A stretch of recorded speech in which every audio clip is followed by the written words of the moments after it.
He found a janitor crying and beaten in a supply closet, but what he discovered behind that half-open door was more dangerous than blood bruises or fear. Because sometimes the monster isn't hiding in an alley. Sometimes he wears a company badge, smiles in board meetings, and knows exactly which cameras don't work.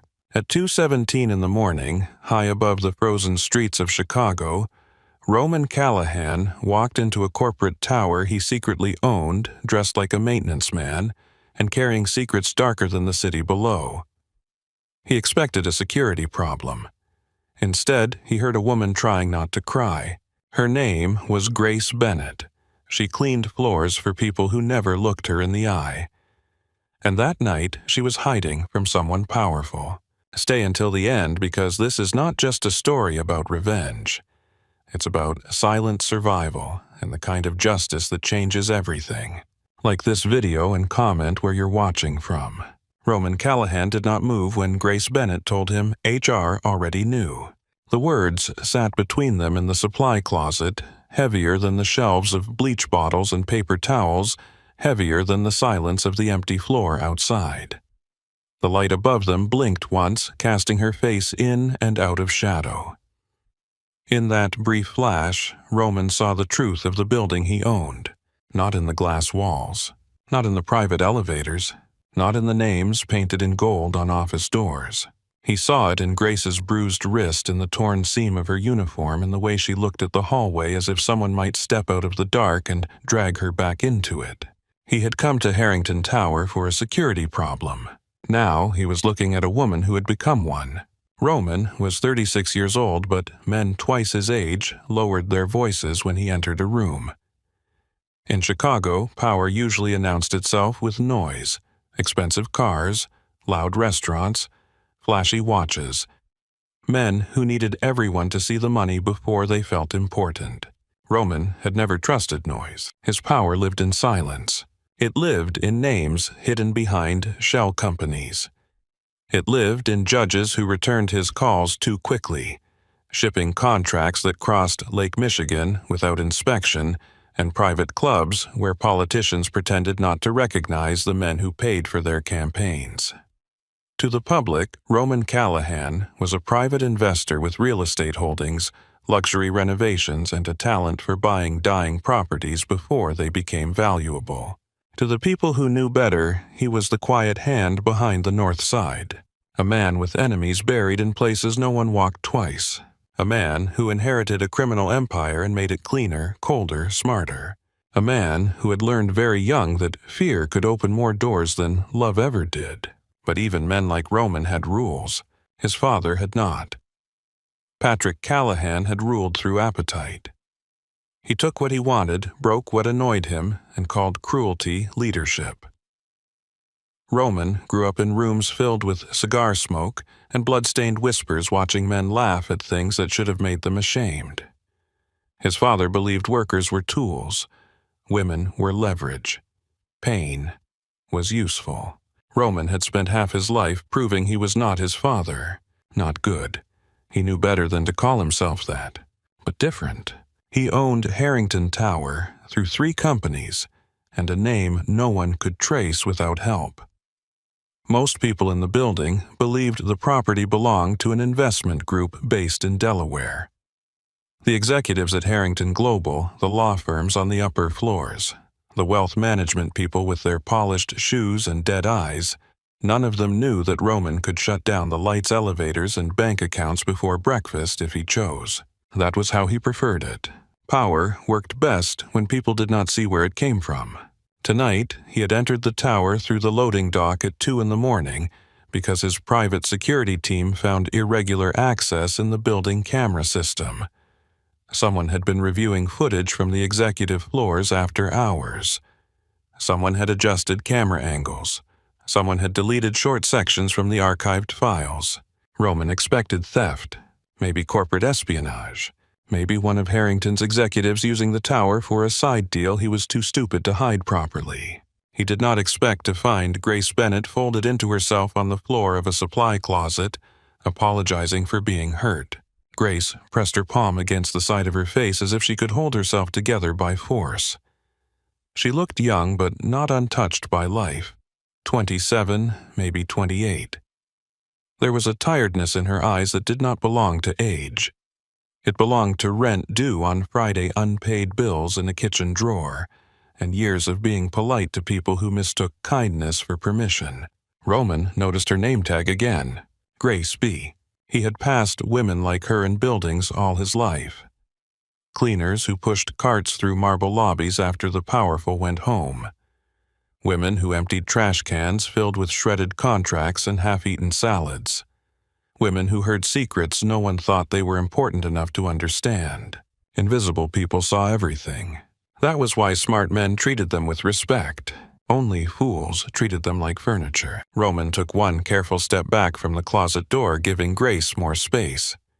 Her gaze followed him, confused by the distance. She was used to men taking up space around her. Roman could see that too. He reached into his jacket slowly enough for her to track the movement and pulled out a clean handkerchief. He placed it on the shelf beside her, not in her hand, not near her body, just within reach. Grace looked at it like it might come with a cost. "It's clean," Roman said. Her eyes flicked to his face. "I can't pay you back."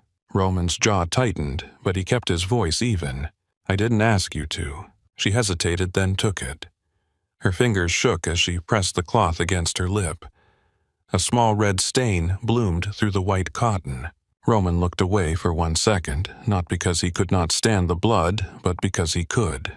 That was the part of himself he did not trust, the part that saw a woman hurt and immediately began choosing punishments.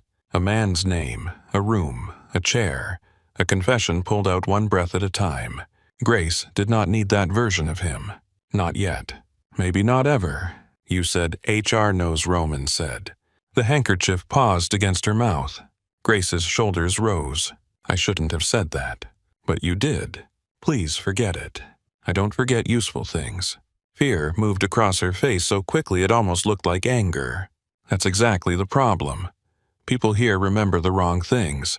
Roman crouched again, keeping himself at eye level. Outside the closet, the city glowed through distant windows. Inside, the smell of cleaning chemicals burned in the air. "Tell me what happened before tonight," he said. Grace gave a humorless little laugh. It broke halfway. "You don't want that story." Roman studied her. "I wouldn't have asked if I didn't." Her lips parted, but no words came. Her eyes drifted to the security camera down the hall. The one Roman had already noticed was turned at the wrong angle. Then she lowered her voice. "It started 3 months ago. 3 months earlier, Grace Bennett still believed rules meant something. Not always. She was not naive. She had grown up in a rented 2-bedroom apartment in Pilsen, where the heat worked when it felt like it, and sirens sang people to sleep. She knew managers lied. She knew rich people smiled through teeth they never showed to people like her. She knew a complaint form did not carry the same weight in every hand. But she believed there were lines. She believed if something was bad enough, someone would have to care. That was before Conference Room C. It happened on a Thursday night after a board dinner. The upper floors smelled of steak, spilled wine, and expensive cologne. Grace was pushing her cart down the 42nd floor hallway, gathering glasses and wiping fingerprints from long walnut tables. It was nearly midnight. Her back ached. Her phone had 3 missed calls from her little brother Eli, probably asking where the cereal was, even though it was always in the same cabinet. Grace remembered being annoyed by that. A normal kind of annoyed. A safe kind. Then she heard crying. At first, she thought someone had gotten bad news. People cried in office buildings more often than anyone admitted. In bathrooms, stairwells, empty conference rooms. Grace had learned to give them privacy unless they sounded hurt. This sounded hurt. The crying came from Conference Room C behind a frosted glass door.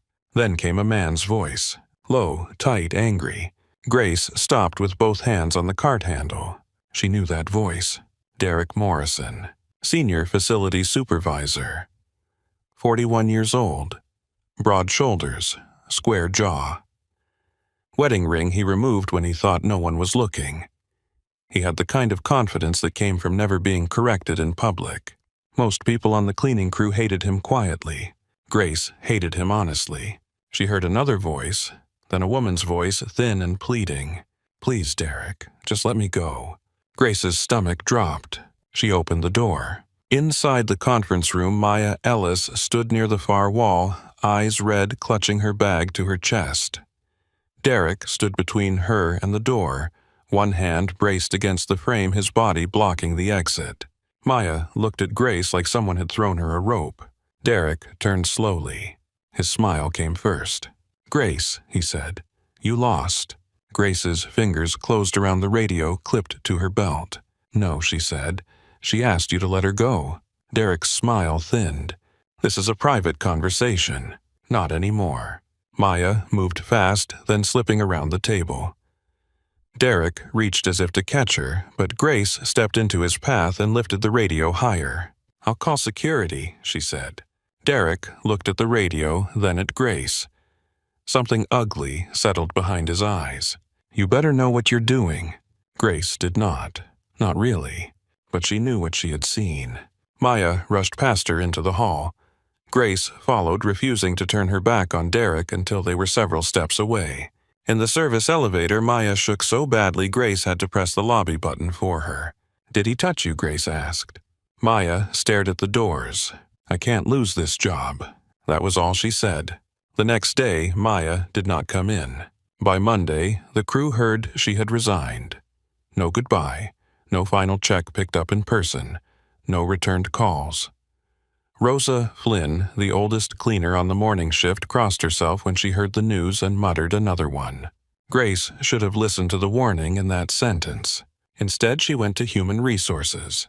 Natalie Cole's office sat on the 44th floor, where the carpet was softer and the air smelled like coffee beans, orchids, and money. Natalie was elegant in a cream blouse with smooth brown hair and a voice trained to sound concerned without promising anything. Behind her desk hung a framed statement in silver lettering. "Every employee deserves a safe workplace." Grace sat across from that sign and told the truth. Natalie listened with folded hands. She nodded at the right moments. She wrote things down. When Grace finished, Natalie looked at her with soft eyes and said, "I'm glad you came to me." Grace almost cried from relief. Then Natalie asked, "Did Mr. Morrison physically assault you?" Grace blinked. "No, it was Maya. He had her trapped. And Maya is not currently available to confirm your interpretation of the event." "My interpretation." Natalie's pen rested on the paper. "Grace, I'm not dismissing your concern, but situations can look different depending on context. Were you aware that Maya had been having performance issues?" Grace stared at her. "No." Natalie tilted her head. "Did Maya tell you directly that Mr. Morrison harmed her?" She was crying. "That isn't what I asked." The room changed then. Grace felt it happen. She could not have described how, only that the floor seemed less solid beneath her chair. She looked at the sign again. "Every employee deserves a safe workplace." For the first time, it looked like decoration. Natalie promised to review the matter discreetly. 2 days later, Derek cornered Grace near the freight elevator. No cameras covered that angle. She learned that later. At the time, all she knew was that he stepped close enough for her to smell mint gum and tobacco on his breath. "You went to Natalie," he said. Grace kept her hands on the cart. "I reported what I saw." Derek smiled. "You saw nothing." Grace tried to move around him. He caught her wrist. Not hard enough to leave a mark that day. Just hard enough to make a point. "You're a cleaner, Grace. Don't confuse a mop with a microphone." She pulled free. He let her. That was worse somehow. After that, her life inside Harrington Tower became a series of small punishments. Her schedule changed from mixed evening shifts to overnight isolation. Her assigned floors moved higher, farther from the lobby, farther from witnesses. Supply requests went missing. She was written up for being late on days she clocked in early. Natalie called her into HR twice to discuss her tone. Derek appeared in hallways where he had no reason to be leaning against doorways watching her clean. The first bruise came from a grip. The second from being shoved against a cart. The third from a fall she took while trying to get away from him near the storage hall. Each time she told herself it was not bad enough to risk everything. Each time it got worse. Grace had reasons to stay quiet. His name was Eli Bennett, 17, too skinny, too smart, and too good at pretending he did not know his sister skipped meals at the end of the month. Their mother had died 2 years earlier after a sickness that drained every dollar before it took her breath. Their father was a photograph in a drawer and nothing more. Grace paid the rent. Grace signed the school forms. Grace knew which utility company gave extensions and which one shut things off without mercy. She had once taken classes at Malcolm X College. Business administration. She liked numbers because numbers did not pretend. They either added up or they did not. Her dream had been small enough to fit in the back of her notebook. Finish school. Get an office job. Give Eli a home where he did not have to listen to the walls for bad news. Then her mother got sick. Then the bills came. Then Grace traded textbooks for cleaning gloves and told herself school would wait. By the night Roman found her, Grace had become very good at surviving hours she did not want to remember. Roman listened without interrupting. He did not ask why she stayed. He already knew. People with money always asked that question like leaving was a door anyone could open. People without money knew the door had locks on both sides. When Grace stopped speaking, the closet seemed even smaller than before. Roman stood slowly. Grace tensed. "I need to get you out of here," he said. "I can drive." "I know. I don't need you to carry me." "I wasn't going to." That seemed to surprise her. Roman took off his work jacket and held it out by the collar, leaving enough space that she could choose whether to take it. Her uniform was torn at the shoulder, exposing bruised skin. She looked at the jacket, then at him. "What do you want?" she asked. Roman's answer came low. "Right now. For you to be warm enough to walk to your car." Grace stared at him for another second before taking the jacket. It swallowed her frame. Roman turned his back while she slipped it on. That small courtesy nearly undid her. She followed him into the hallway with one hand braced against the wall. Roman walked beside her, never behind. At the elevator, he pressed the button with his knuckle and watched the reflected corridor and the steel doors. Grace noticed. "You think he's still here?" Roman kept his eyes on the reflection. "I think men who hurt women in empty hallways usually know when the hallways are empty." The elevator arrived. Inside, Grace stood in the corner. Roman stood near the doors, giving her the space. The mirrored walls reflected them from all sides. She looked like a ghost in his jacket. He looked like a man trying very hard not to become a weapon. The elevator descended. 42, 38, 31. Grace whispered, "You never told me your name." Roman looked at the glowing numbers above the door. "Roman." She waited. "Roman what?" A faint pause. "Callahan." Her eyes sharpened despite the swelling. "Why does that sound familiar?" "Common name." "No, it isn't." The corner of his mouth almost moved. "Then maybe you've heard it from someone who talks too much." The doors opened into the parking level before she could answer. The garage was washed in pale fluorescent light. Concrete pillars held up shadows. A leaking pipe ticked somewhere in the distance. Grace's old silver Toyota sat near the backrest along one wheel well, graduation tassel hanging from the mirror for a graduation that was not hers. Roman saw the dented bumper, the cracked taillight, the grocery bags folded neatly in the passenger seat. A whole life reduced to details most men would miss. Grace unlocked the car with shaking fingers. Roman stood a few feet away. "Is someone home?" he asked. "My brother." "How old?" 17. "Does he know?" Grace looked down. "No." Roman did not judge her for that either. He reached into his pocket and pulled out a black card. No name, no title, just a phone number embossed in dark ink. Grace took it carefully. "If Derek comes near you, call." She looked at the card. "If I call, who shows up?" Roman met her eyes. "I do." For a moment, the garage seemed to hold its breath. Grace should have been more afraid of him. Some part of her was. There was something in Roman Callahan's stillness that did not belong to ordinary men. He was too controlled, too watchful, too certain in a place where everyone else made her feel powerless. But he had not touched her. He had not demanded her story. He had not asked what she did to cause it. That made him dangerous in a different way. It made her want to believe him. "You're not maintenance," she said. "Number. You work for the company." Roman looked toward the nearest security camera. Its small red light blinked once, then turned slowly away from them. Grace went still. Roman looked back at her. "I own the building." Her face changed. Not relief, horror. Because to Grace, owners were not saviors. Owners were the people everyone lied for. She stepped back into the open car door. "Then you're one of them." Roman felt the words land. He did not defend himself. Maybe because part of him believed her. "I should have known what was happening in my own tower," he said. Grace's voice was raw. "Yes, you should have." The honesty of it cut deeper than flattery ever could. Roman nodded once. "You're right."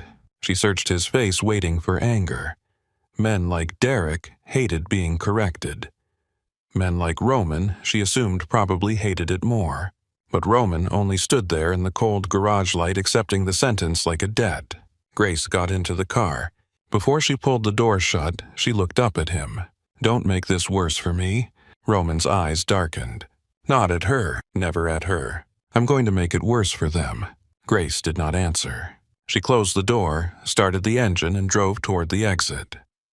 Roman watched until the Toyota turned onto the wet Chicago street and disappeared between the silver lines of rain. Only then did he move. The warmth vanished from his face. He walked back to the elevator, no longer bending his shoulders to look like a maintenance man, no longer hiding the weight of who he was. By the time the doors opened on the third floor, Roman Callahan had already memorized every bruise he had seen, every name Grace had spoken, and every camera that had looked away. The elevator carried Roman Callahan down through Harrington Tower like a blade, sliding back into its sheath. By the time the doors opened on the third floor, every trace of the quiet man who had knelt in front of Grace Bennett was gone.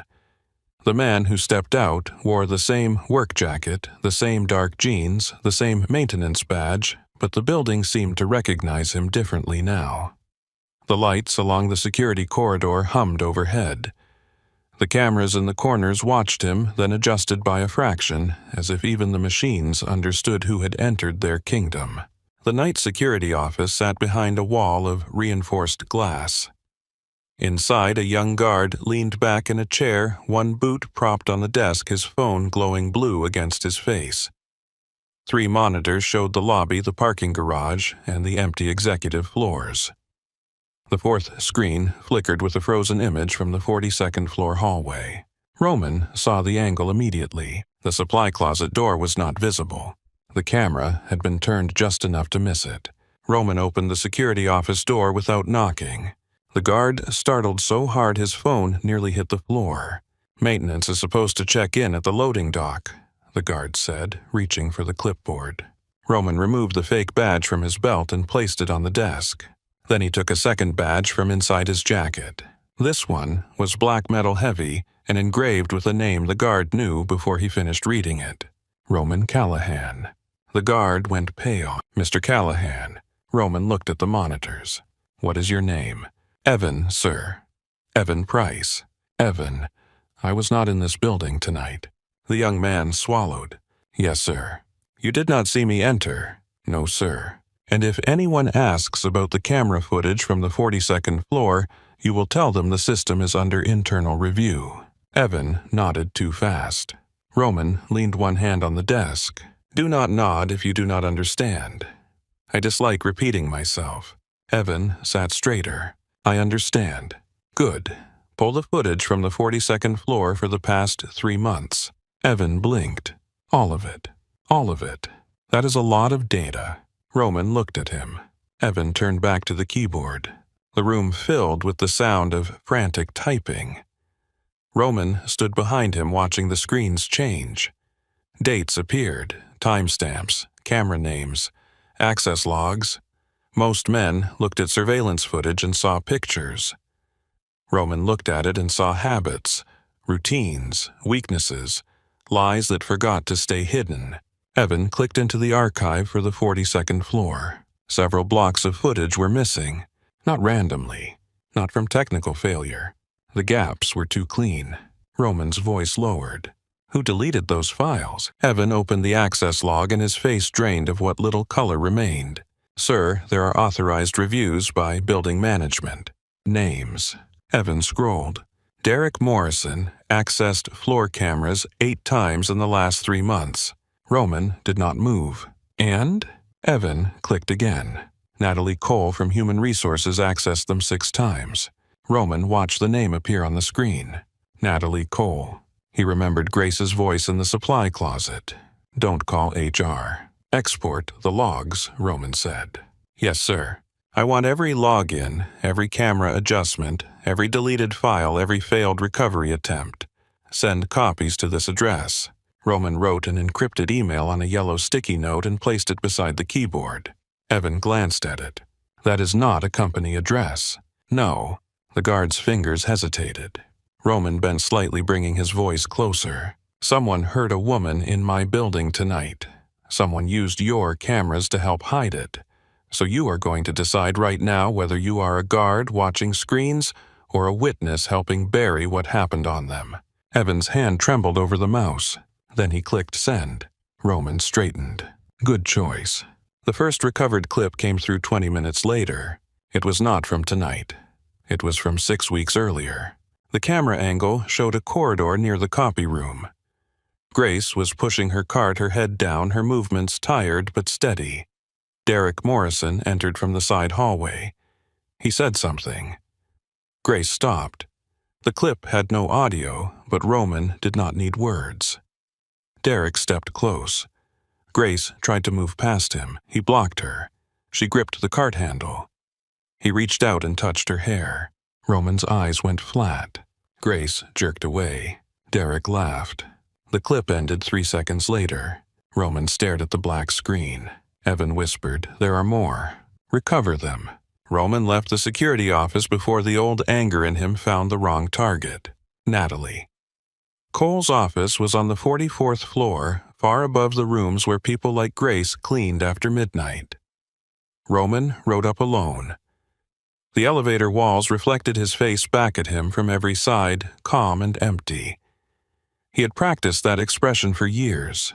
It was useful in boardrooms, courtrooms, funeral homes, and rooms where men begged for mercy. The 44th floor smelled like polished wood and fresh flowers. Natalie's office door was locked. Roman opened it in less than 10 seconds. Inside, everything was arranged to suggest trust. A cream sofa, 2 soft chairs, a glass bowl of wrapped mints, framed certificates on the wall, a plant beside the window. On her desk, a small sign read, "People First." Roman stared at it for a moment. Then he sat in Natalie's chair and woke her computer.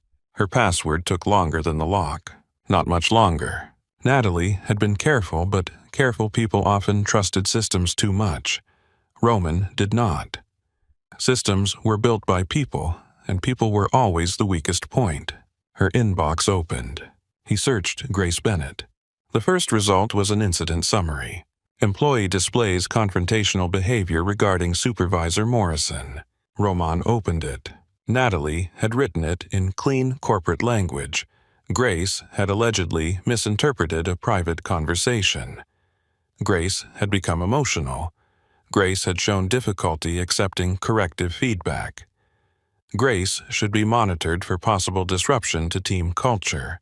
Roman read each line once. Then he read the attached recommendation.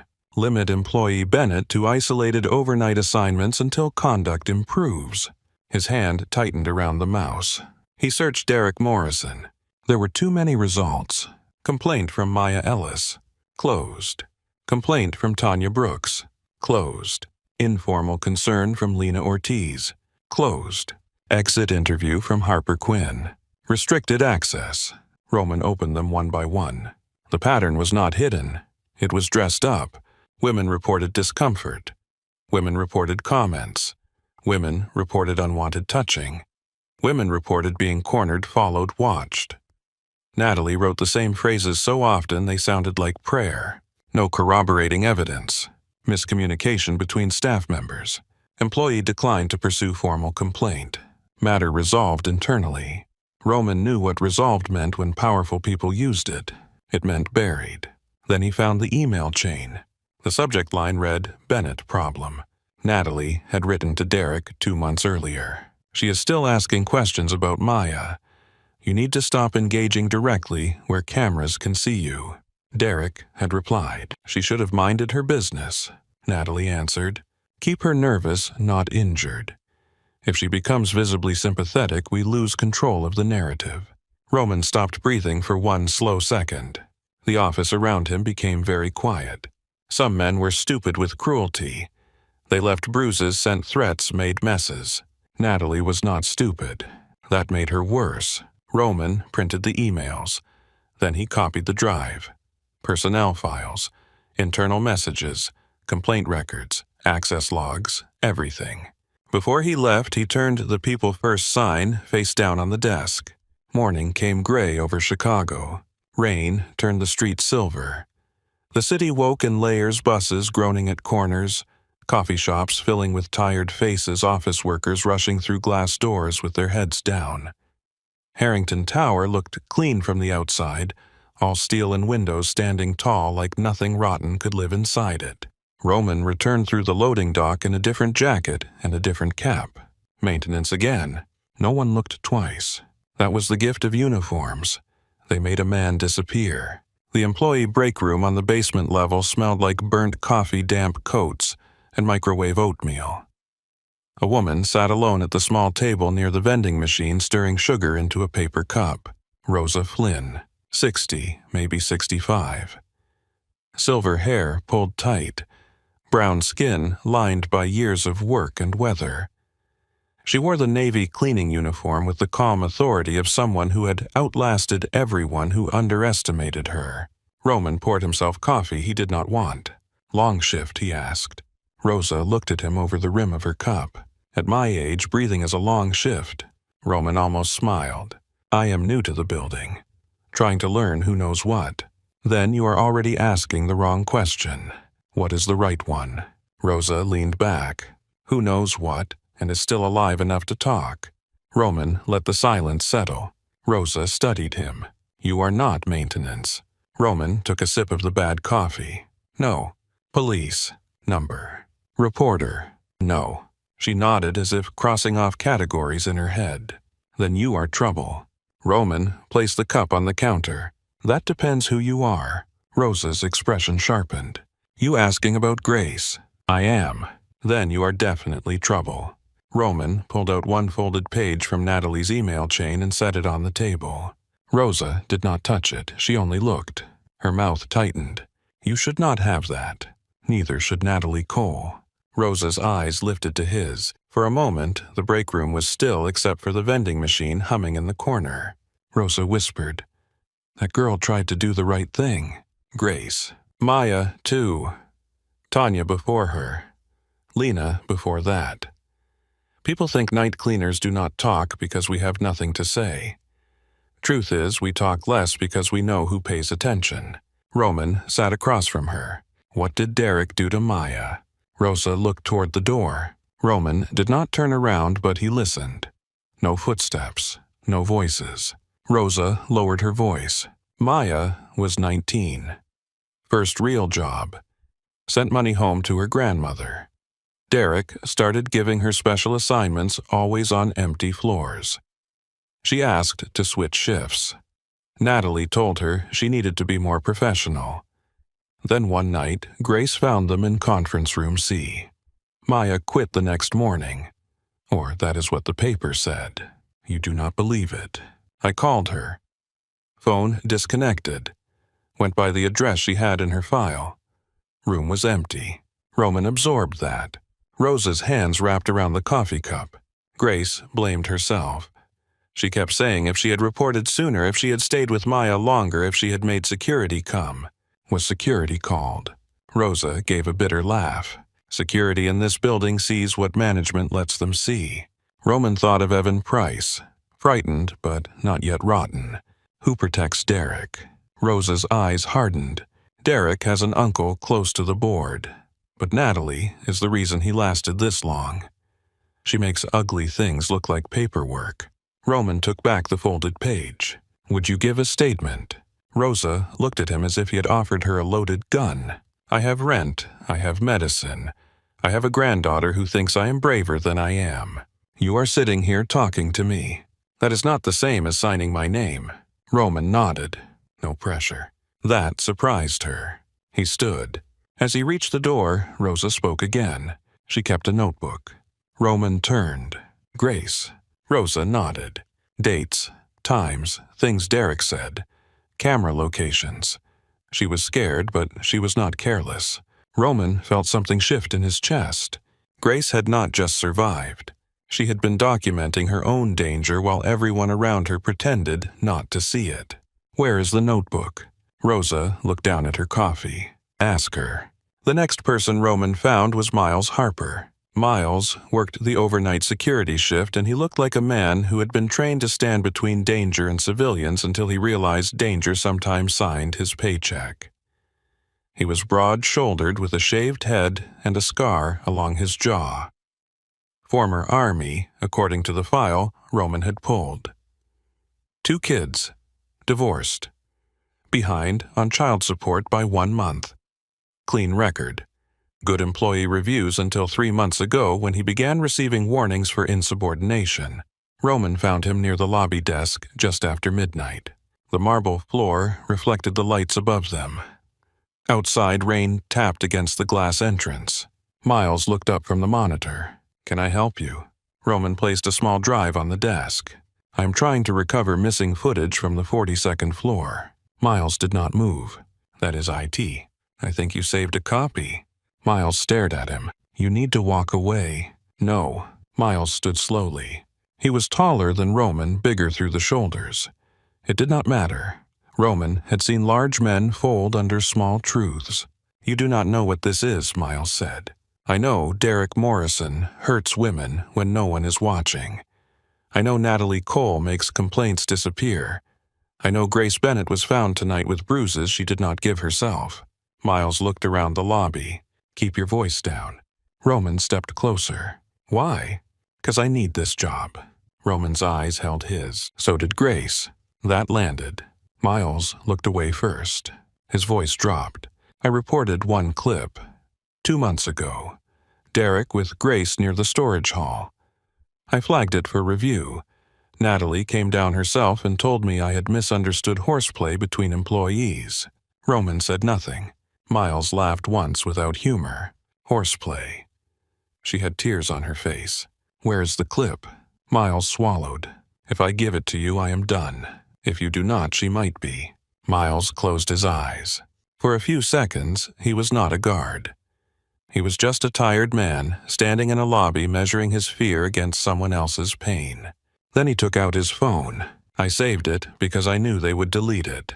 He opened the file. The footage was grainy and silent. Grace pushed her cart down the hallway. Derek stepped out from a side door. He said something. She tried to move past. He grabbed her wrist. She pulled away. He grabbed her again harder this time and shoved her back against the wall. Roman watched without blinking. Grace's face in the video was the face from the supply closet. Not the same bruises. The same fear. Derek leaned close to her ear. Whatever he said made her go still. Then he walked away. Grace remained standing for 2 seconds before sliding down the wall, one hand pressed to her ribs. The clip ended. Miles looked sick. I should have done more. Roman's voice was quiet. Yes. Miles flinched. Then Roman added, now you can. Miles sent the video to the encrypted address. His hands shook when he put the phone away. Who are you? Roman picked up the drive from the desk. The owner. Miles went still. Roman turned to leave. Mr. Callahan. Roman paused. Miles looked at the elevators. There was another girl. Maya Ellis. Grace was not the first person who tried to help her. I know. Find Maya, Miles said. If she's still in Chicago, find her. Roman nodded once. At 2:15 in the morning, Roman sat alone in a black sedan parked across from Grace's apartment building in Pilsen. He had not followed her to frighten her. He had sent one of his men to watch the block from a distance after her warning about Derek. Then the man called. A dark SUV had circled twice. Derek Morrison's SUV. Roman watched the third-floor windows of Grace's building. One light was on. A shadow moved behind the curtain. His phone buzzed. Unknown number. He answered on the first ring. Grace. A pause. You knew it was me. I hoped it was. Her breathing trembled through the line. He came by my building. I know. Silence.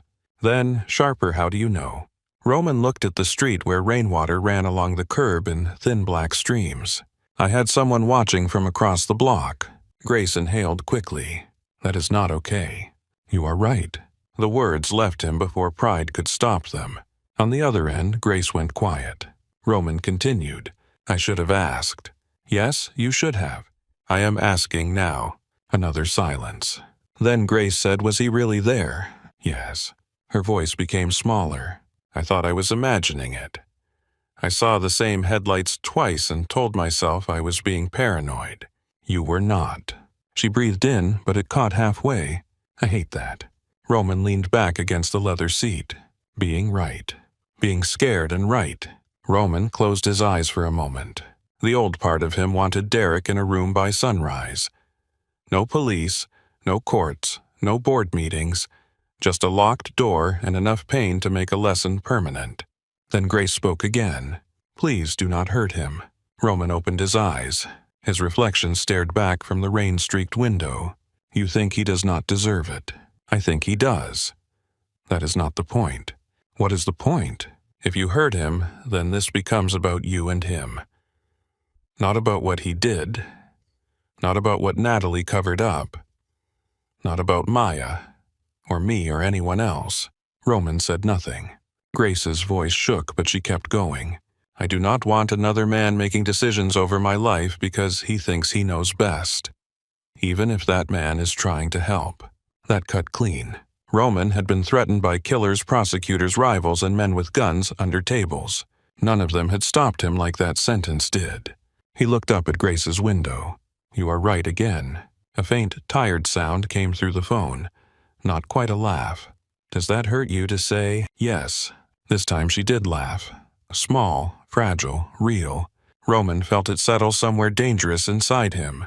I can protect you without taking your choices, he said. Can you? He deserved the doubt. I can learn. Grace was quiet for a long moment. Then she said, there is a notebook. Roman sat forward. I know. Rosa told you. She told me to ask you. Grace exhaled. It has dates, times, things Derek said, things Natalie wrote after I met with her. I started keeping it because I thought maybe one day someone would ask for proof. I am asking. The light in her apartment flickered behind the curtain. My brother is asleep, she said. I cannot talk long.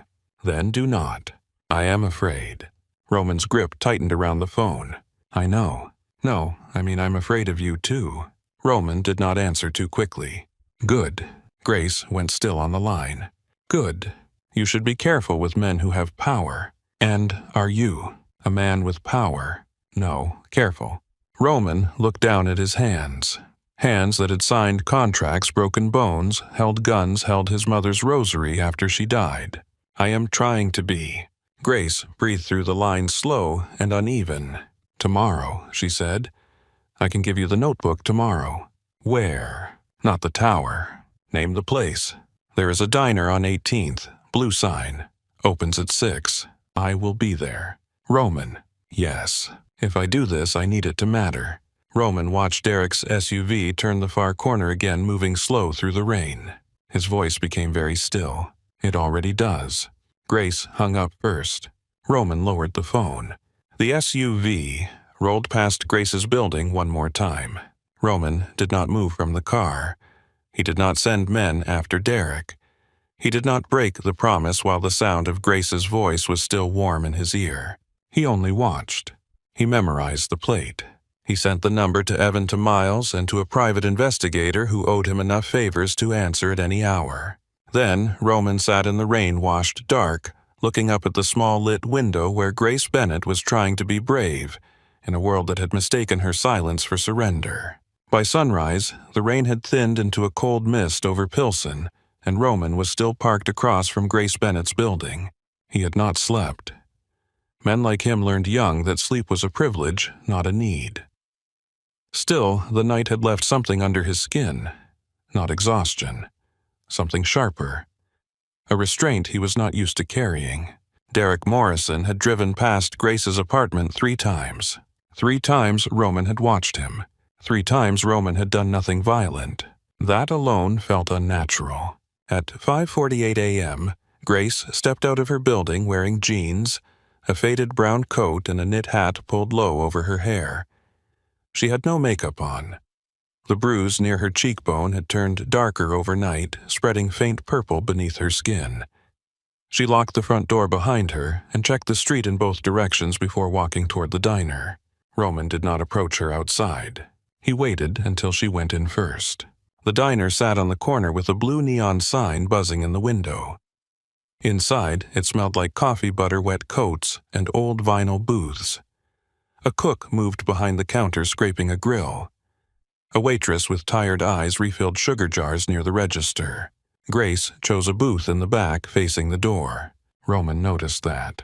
She had learned to sit where she could see danger coming. He entered 2 minutes later without his men, without his usual suit, dressed in a black coat and plain shirt. He looked almost ordinary until people looked too long. Then they felt it. The stillness. The control. The sense that he did not enter rooms so much as claim the air inside them. Grace watched him slide into the seat across from her. "You came alone," she said. "You asked for choices. I assumed that included not being surrounded by strangers." She looked down at the table. "I did not say thank you.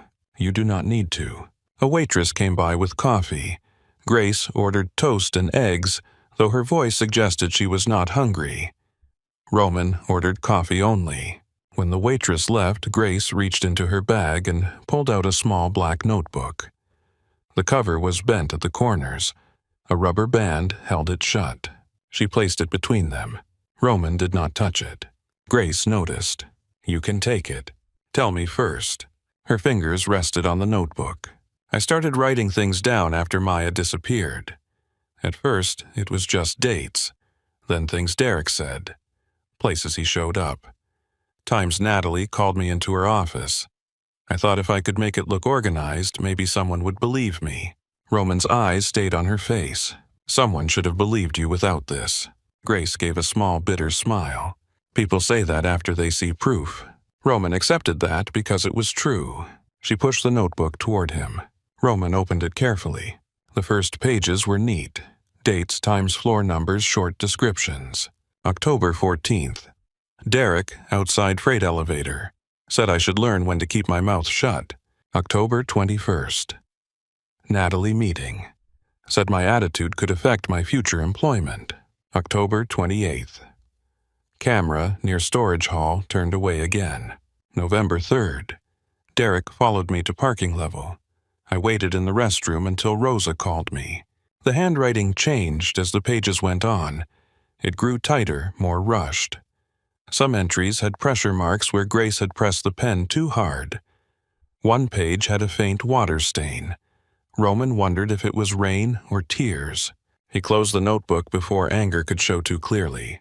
Grace stared at his hands. "You hate him?" Roman looked at her. "Yes. What would you do to him if I had not asked you not to?" The diner seemed to quiet around them. Roman did not lie. "I would take him somewhere no one could hear him apologize." Grace swallowed. And Natalie. She would lose everything that made her feel untouchable. Grace looked away toward the window where morning traffic smeared red through the mist. "That scares me." "It should. I do not want to become like them." Roman leaned back slowly. "You will not. You sound sure.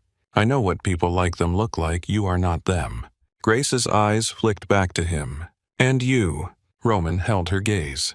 "I know exactly how much of them lives in me." That answer settled over the table with uncomfortable honesty. Grace did not know what to do with a man powerful enough to frighten her and honest enough not to pretend otherwise. The waitress brought her food. Grace picked up the toast, took one bite, and seemed surprised that she could eat. Roman waited.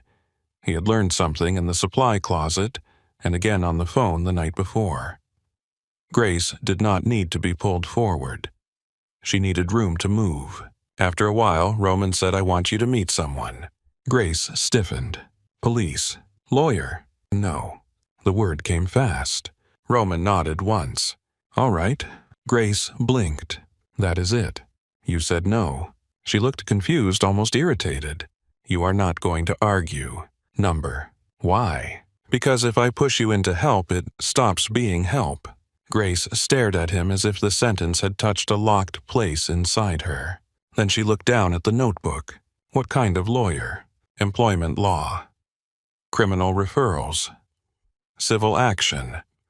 "Her name is Claire Donovan. She is direct, expensive, and almost impossible to scare." "Does she work for you?" "No." "But you know her?" "Yes." "So she owes you." Roman paused. "She once did. She will not treat you like a favor." Grace took another bite of toast and chewed slowly. "What would she tell me?" "The truth. What your options are. What each one costs. What protection can be put in place before anyone is confronted." Grace's laugh was quiet and tired. "Protection. That word sounds expensive. It can be arranged." Her face closed. "I do not want your money. I did not offer money. You were about to." Roman looked down at his coffee. He had been. Grace saw too much. Or perhaps she had spent so long surviving powerful people that she had learned to hear control, even when it came dressed as generosity. He changed course. "Then I will offer information. Evidence, access.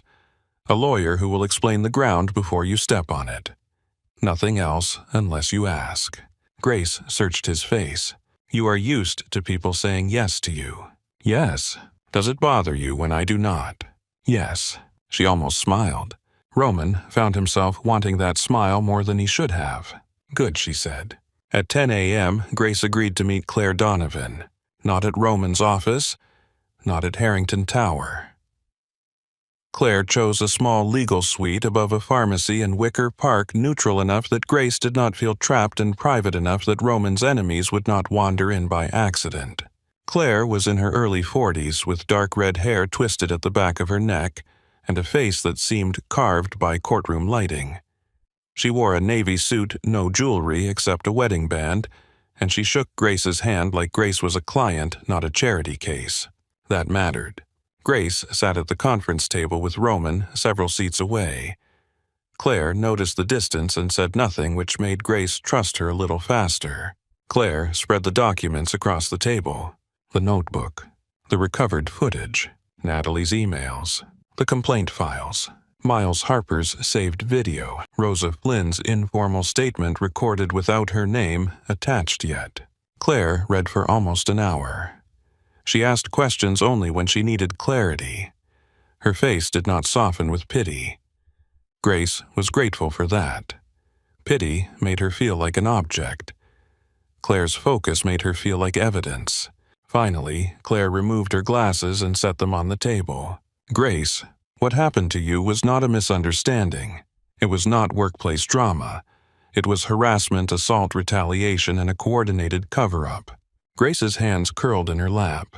Claire continued, "You have several paths. None of them are easy. I will not dress that up." Roman watched Grace absorb the words. "Can they fire me?" Grace asked. "They can try. If they do, we respond immediately. Given the evidence, retaliation would make their position worse." Grace nodded, but fear remained in her eyes. "Can they say I am lying?" "Yes." The honesty hit hard. Claire leaned forward. "They can say it. That does not mean they can prove it. We have documents, we have footage, we have a pattern involving other women. We have deleted camera logs. We have Natalie's own words." Grace looked at the email on the table. "Keep her nervous, not injured." Her lips pressed together. She wrote that like I was nothing. Roman's voice came low from the other end of the table. "You were never nothing." Grace did not look at him, but her shoulders eased by a fraction. Claire asked, "What do you want, Grace?" Grace blinked. "What do you mean?" "I mean, when this is over, what result lets you breathe?" Grace stared at her. No one had asked it that way before. Everyone else had asked what happened, where, when, why she stayed, why she waited, what proof she had. No one asked what justice would feel like in her own lungs. Grace looked at the window. Outside, a bus hissed to a stop at the curb. People got on carrying bags, coffee, ordinary lives. "I want him gone," she said. Claire nodded. "Derek." "Yes." "And Natalie." Grace's jaw tightened. She knew. She knew, and she made me look crazy. Her voice wavered, then steadied. "I want her gone too." Claire wrote that down. Criminal complaint. Grace's breathing changed. Roman watched her fingers dig into her sleeves. Claire waited. Grace turned to Roman. "What would you do?" The old answer rose easily. He would destroy them. Not expose, not sue, not report. Destroy. But Grace was not asking the monster in him. She was asking the man who had promised to learn restraint. Roman took his time. In my world, men like Derek disappear into consequences no court records. But that world does not give you back your voice. It only gives me satisfaction. Grace's eyes held his, and this way, you decide what is said. You decide when to stop. You decide what your name means in the story.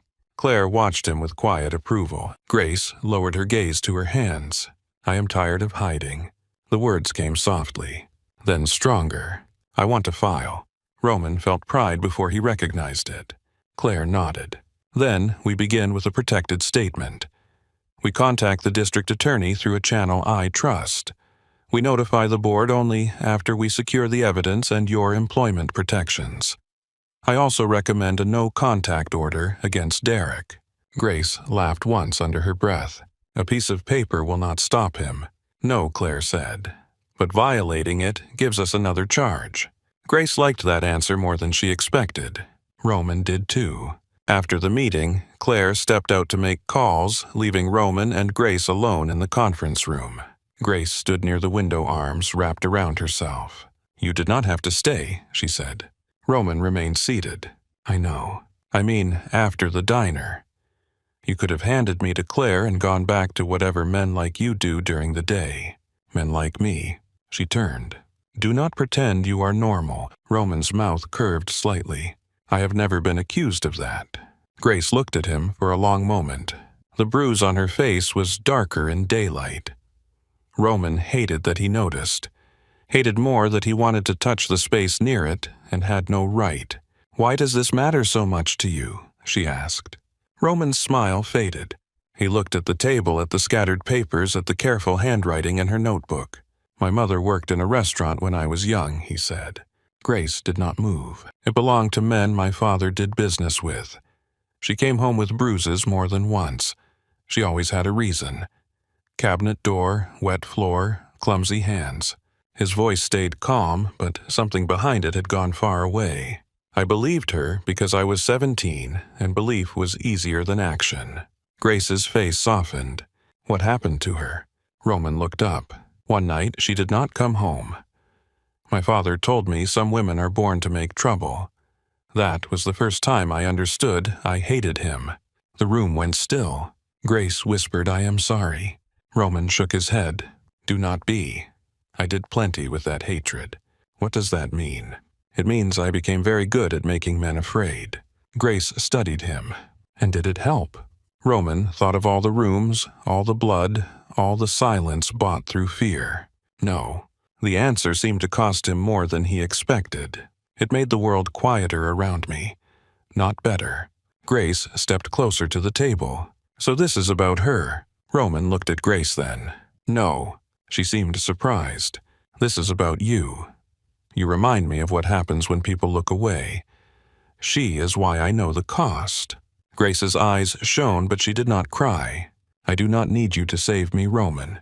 I know. Do you?" He stood slowly, not coming closer. "I am learning that too." Claire returned before either of them could say more. Her expression had changed. "What is it?" Roman asked. Claire set her phone on the table. "Miles Harper was suspended this morning." Grace went pale. Roman's eyes hardened. Claire continued. "Rosa Flynn's schedule was changed to basement trash rotation for the next 2 weeks. Grace, there is also a disciplinary notice in your employee file claiming missing supplies from the 42nd floor." Grace's hands went cold. They are setting me up. Yes, Claire said. Roman's voice turned quiet. Natalie knows someone is moving. Claire looked at him. Or Derek does. Grace sat down slowly. For one moment, she was back in the supply closet. The same walls closing in. The same lesson pressing against her ribs. Speak and pay. Fight and lose. Tell the truth and watch them rewrite it before your mouth closes. Roman saw her leaving herself. He moved one step, then stopped. Grace. Her eyes found his. Breathe. She inhaled shakily. Again. She did. Claire's voice stayed gentle. This is not the end of your case. This is evidence of retaliation. Grace let out a trembling laugh. They are so used to winning they do not even know when they are helping me. Roman's eyes changed. There she was, not unafraid. Never that simple, but present. Grace stood. I want to go to HR. Claire frowned. Grace.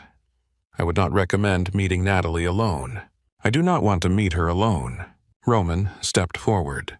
I will come. Grace looked at him. No. The word stopped him. I want Claire. Roman accepted it, but not easily. Grace saw the struggle in his face. That bothers you? Yes. Good. Her voice was softer this time. Then you understand how I felt every time someone decided what was best for me. Roman lowered his gaze once, then nodded. Claire gathered the files.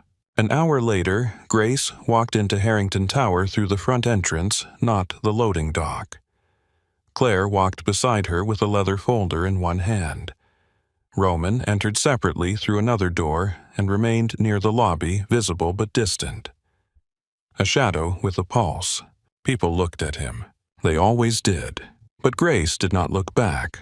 Natalie Cole's assistant tried to say Ms. Cole was unavailable. Claire placed a business card on the desk and said they would wait. They waited 4 minutes. Natalie opened her office door wearing a white blazer and a polished smile. Grace, she said, this is unexpected.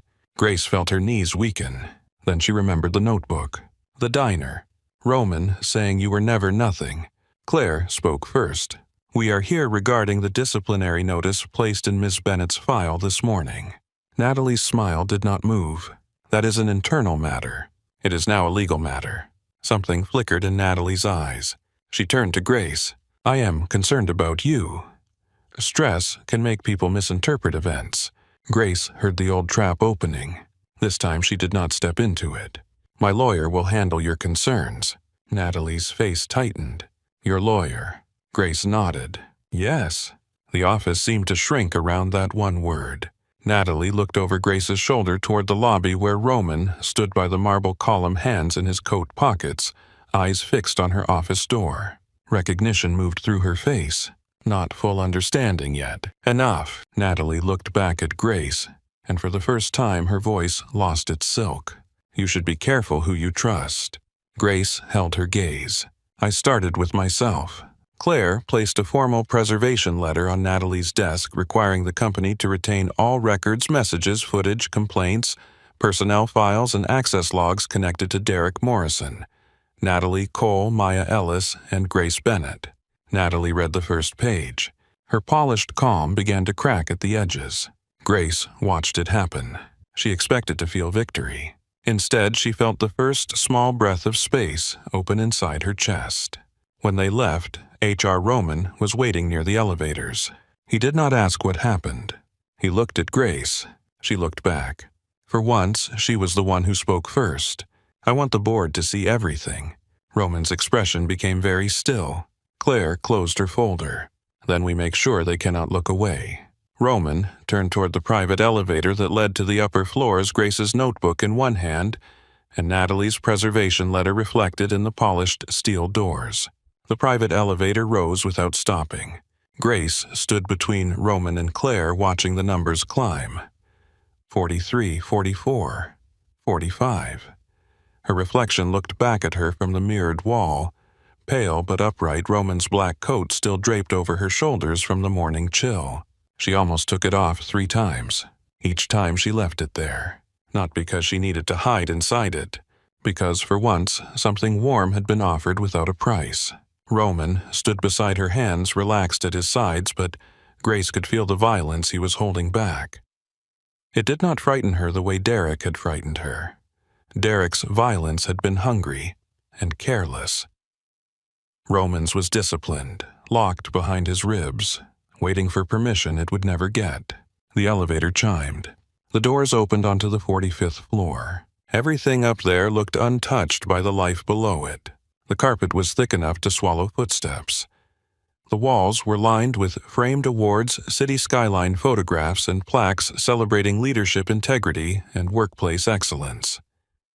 Grace looked at one of the plaques as they passed. Best place to work in Illinois. She almost laughed. Claire noticed, but said nothing. At the end of the hall, 2 security officers stood outside the main boardroom. Not the lobby guards. Private security. Roman's people, Grace guessed, though they wore plain suits and neutral faces. One of them opened the door. The boardroom stretched wide and bright, surrounded by glass on 3 sides. Chicago lay beneath them, cold and beautiful, the river cutting through downtown like dark metal. A long table ran through the center of the room. At one end sat Arthur Whitman, chairman of the board, silver-haired, narrow-faced, wearing the exhausted expression of a man who had spent the morning learning his kingdom had been rotting under polished floors. Beside him were 3 board members, company counsel, and a woman from outside legal compliance whom Claire had insisted attend. Natalie Cole was already there. She sat with perfect posture, cream blouse buttoned to the throat hair, smooth mouth, calm. Only her fingers betrayed her tapping once against her folder before she folded both hands together. Derek Morrison entered 2 minutes later. He came in angry, not afraid, not yet. He wore a navy suit instead of his facilities jacket, as if clothing could lift him out of what he had done. His eyes found Grace immediately. A flash of surprise crossed his face, then contempt. What the hell is she doing here? Roman did not look at him. Grace felt the question hit her body before it reached her mind. Her stomach tightened. Her breath caught. For a second she was back in the hallway with Derek's hand around her wrist. Claire stepped forward. Grace Bennett is present as a complainant witness and represented party. Derek snorted. Represented party? Is that what we are calling unstable employees now? Roman's hand moved slightly. Grace saw it. So did Claire. Grace turned her head just enough to look at Roman. Not a plea. A reminder. Roman's hand stilled. Arthur Whitman spoke from the head of the table. Mr. Morrison, sit down. Derek looked at him. With respect, sir, I do not know what you think this is, but I have been dealing with months of false accusations from this woman. Grace felt the heat rise in her face. Claire said, "Sit down, Mr. Morrison." There was something in her voice that made even Derek pause. He sat. Roman remained standing for a moment, looking at the table.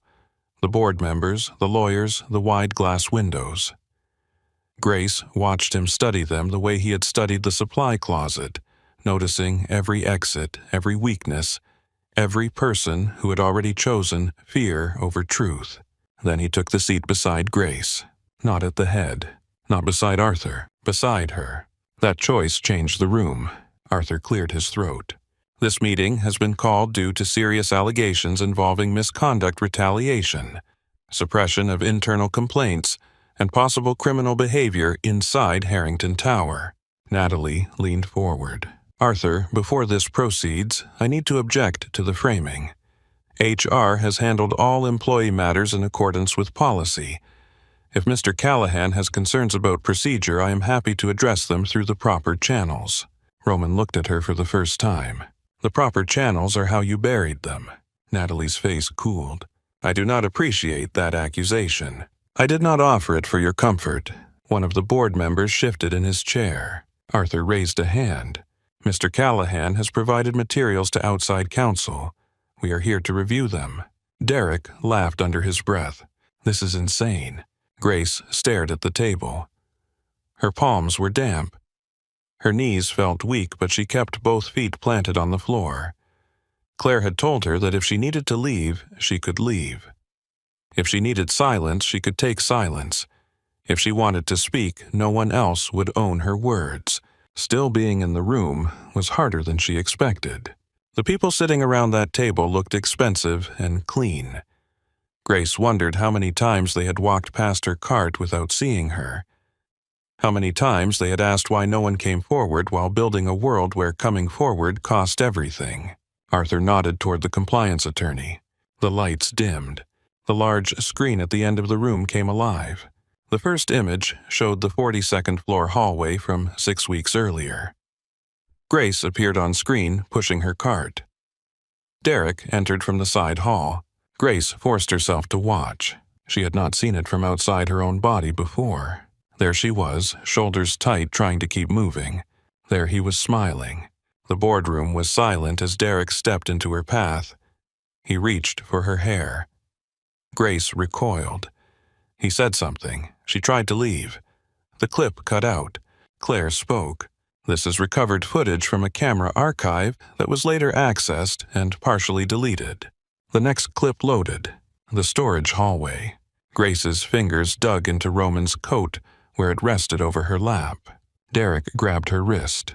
On screen, Grace pulled away. Derek grabbed her again and shoved her against the wall. A sound moved through the room. Someone inhaled. Someone else whispered something under their breath. Grace did not look away. She watched herself slide down the wall after Derek left. She remembered the cold floor, the taste of blood, the way she sat there counting seconds until her legs listened to her again. The clip ended.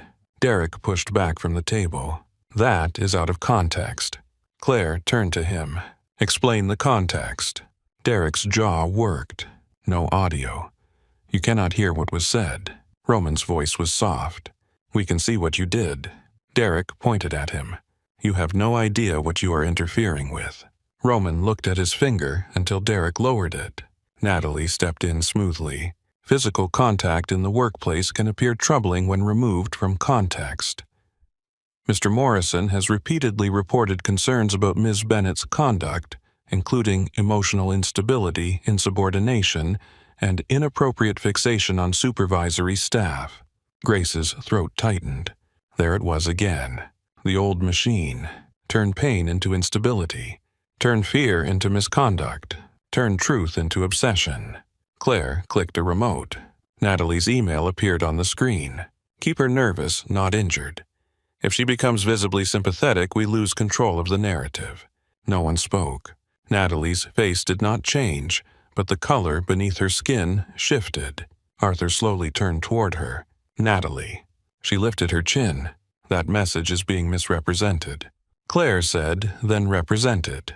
Natalie opened her mouth. Nothing came out. Roman watched her with a stillness that made the silence sharper. Claire clicked again. More emails appeared. Notes about Maya Ellis. Notes about Tanya Brooks. Notes about limiting Grace's shifts. Notes about avoiding written discipline against Derek because his board connections made it sensitive. Arthur's face hardened line by line. Derek stood. I am not sitting here for this. The security officers at the door took one step forward. Derek stopped. Roman did not look at the guards. He looked at Grace. Her face was pale, but her eyes were steady. Claire touched the table lightly near Grace's hand. Grace, you do not have to speak. Grace heard her own heartbeat. She looked at Derek. He looked bigger in her memories. In the boardroom light, he looked like a man who had mistaken silence for permission for too long. Grace stood. The chair moved softly behind her. Her voice came out thin at first. I was afraid of you. Derek rolled his eyes. Here we go. Grace's hands trembled, but she continued. I was afraid when you waited near the freight elevator. I was afraid when you followed me to the parking garage. I was afraid every time the schedule changed and I had to clean that floor alone. Derek leaned forward. You were disciplined because you were bad at your job. Grace shook her head. No, you punished me because I opened the door. The room went still. Grace looked at the board members now. 3 months ago, I heard crying from conference room C. I found Derek blocking Maya Ellis from leaving. She was scared. She asked him to let her go. Natalie interrupted. Maya Ellis resigned voluntarily. Grace turned to her. No, she disappeared quietly because you made sure that was easier than being believed. Natalie's eyes sharpened. You do not know what you are talking about. Grace's voice broke then steadied. I know exactly what I saw. I know what happened after. I know you called me emotional. I know you changed my shifts. I know you wrote things in my file that were not true. I know you gave him my complaint. Arthur looked at Natalie. Did you disclose her complaint to Mr. Morrison? Natalie said I followed internal process. Claire said, that is not an answer. Natalie's mouth tightened. Derek slammed his hand on the table. This is a setup. She is lying because she wants money. Grace flinched. Roman felt it like a blade. The room darkened at the edges of his vision. For 1 second he saw only Derek's hand, Derek's mouth, Derek's body leaning toward Grace as if the table were not there. The old Roman rose hard and fast inside him, cold as lake water. Break the hand, break the jaw, end the performance. Grace touched his wrist under the table, not to hold him, not to plead, just enough to bring him back. Roman looked down at her fingers. Then he opened his hand. Grace stood taller.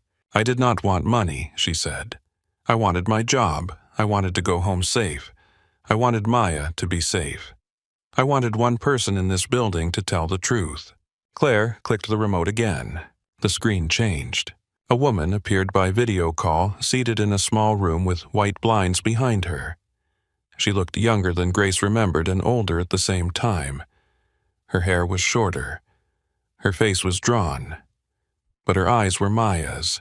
Grace's breath caught. Maya, she whispered. Maya looked into the camera. Hi, Grace. For the first time all morning, Grace's composure nearly broke. Maya looked at the board. My name is Maya Ellis. I worked overnight cleaning at Harrington Tower until 3 months ago. I did not resign voluntarily. I left because Derek Morrison cornered me in a conference room and Grace Bennett interrupted him. Derek's face drained. Natalie stared at the screen. Maya continued, voice shaking. I reported uncomfortable behavior before that. Comments. Touching my back. Asking me to stay late alone. HR told me I needed to be careful about misunderstanding friendly supervision. After Grace helped me, I received a call from Natalie Cole the next morning. She told me there were concerns about my performance and that if I made damaging claims without evidence, it could affect future employment references. Arthur closed his eyes. Maya swallowed. I was 19. I got scared. I left. Grace pressed a hand over her mouth. Maya looked at her through the screen. You tried to help me. I am sorry I disappeared. Grace shook her head, tears slipping free. You survived, Grace said softly. Maya nodded once. So did you. Rosa Flynn entered the boardroom next. No one had expected her in person except Roman and Claire. She wore her navy uniform. Her silver hair was pulled back, her chin lifted. Arthur looked startled. Ms. Flynn. Rosa ignored him and looked at Grace first. Then she addressed the room. I have cleaned this building for 11 years. I have seen women leave after Derek Morrison took an interest in them. I have seen complaints vanish. I have seen schedules change to punish people who spoke. I have kept my head down because I needed my job and because fear is easier to carry when you tell yourself it is wisdom. Her eyes moved to Natalie. But this was not wisdom.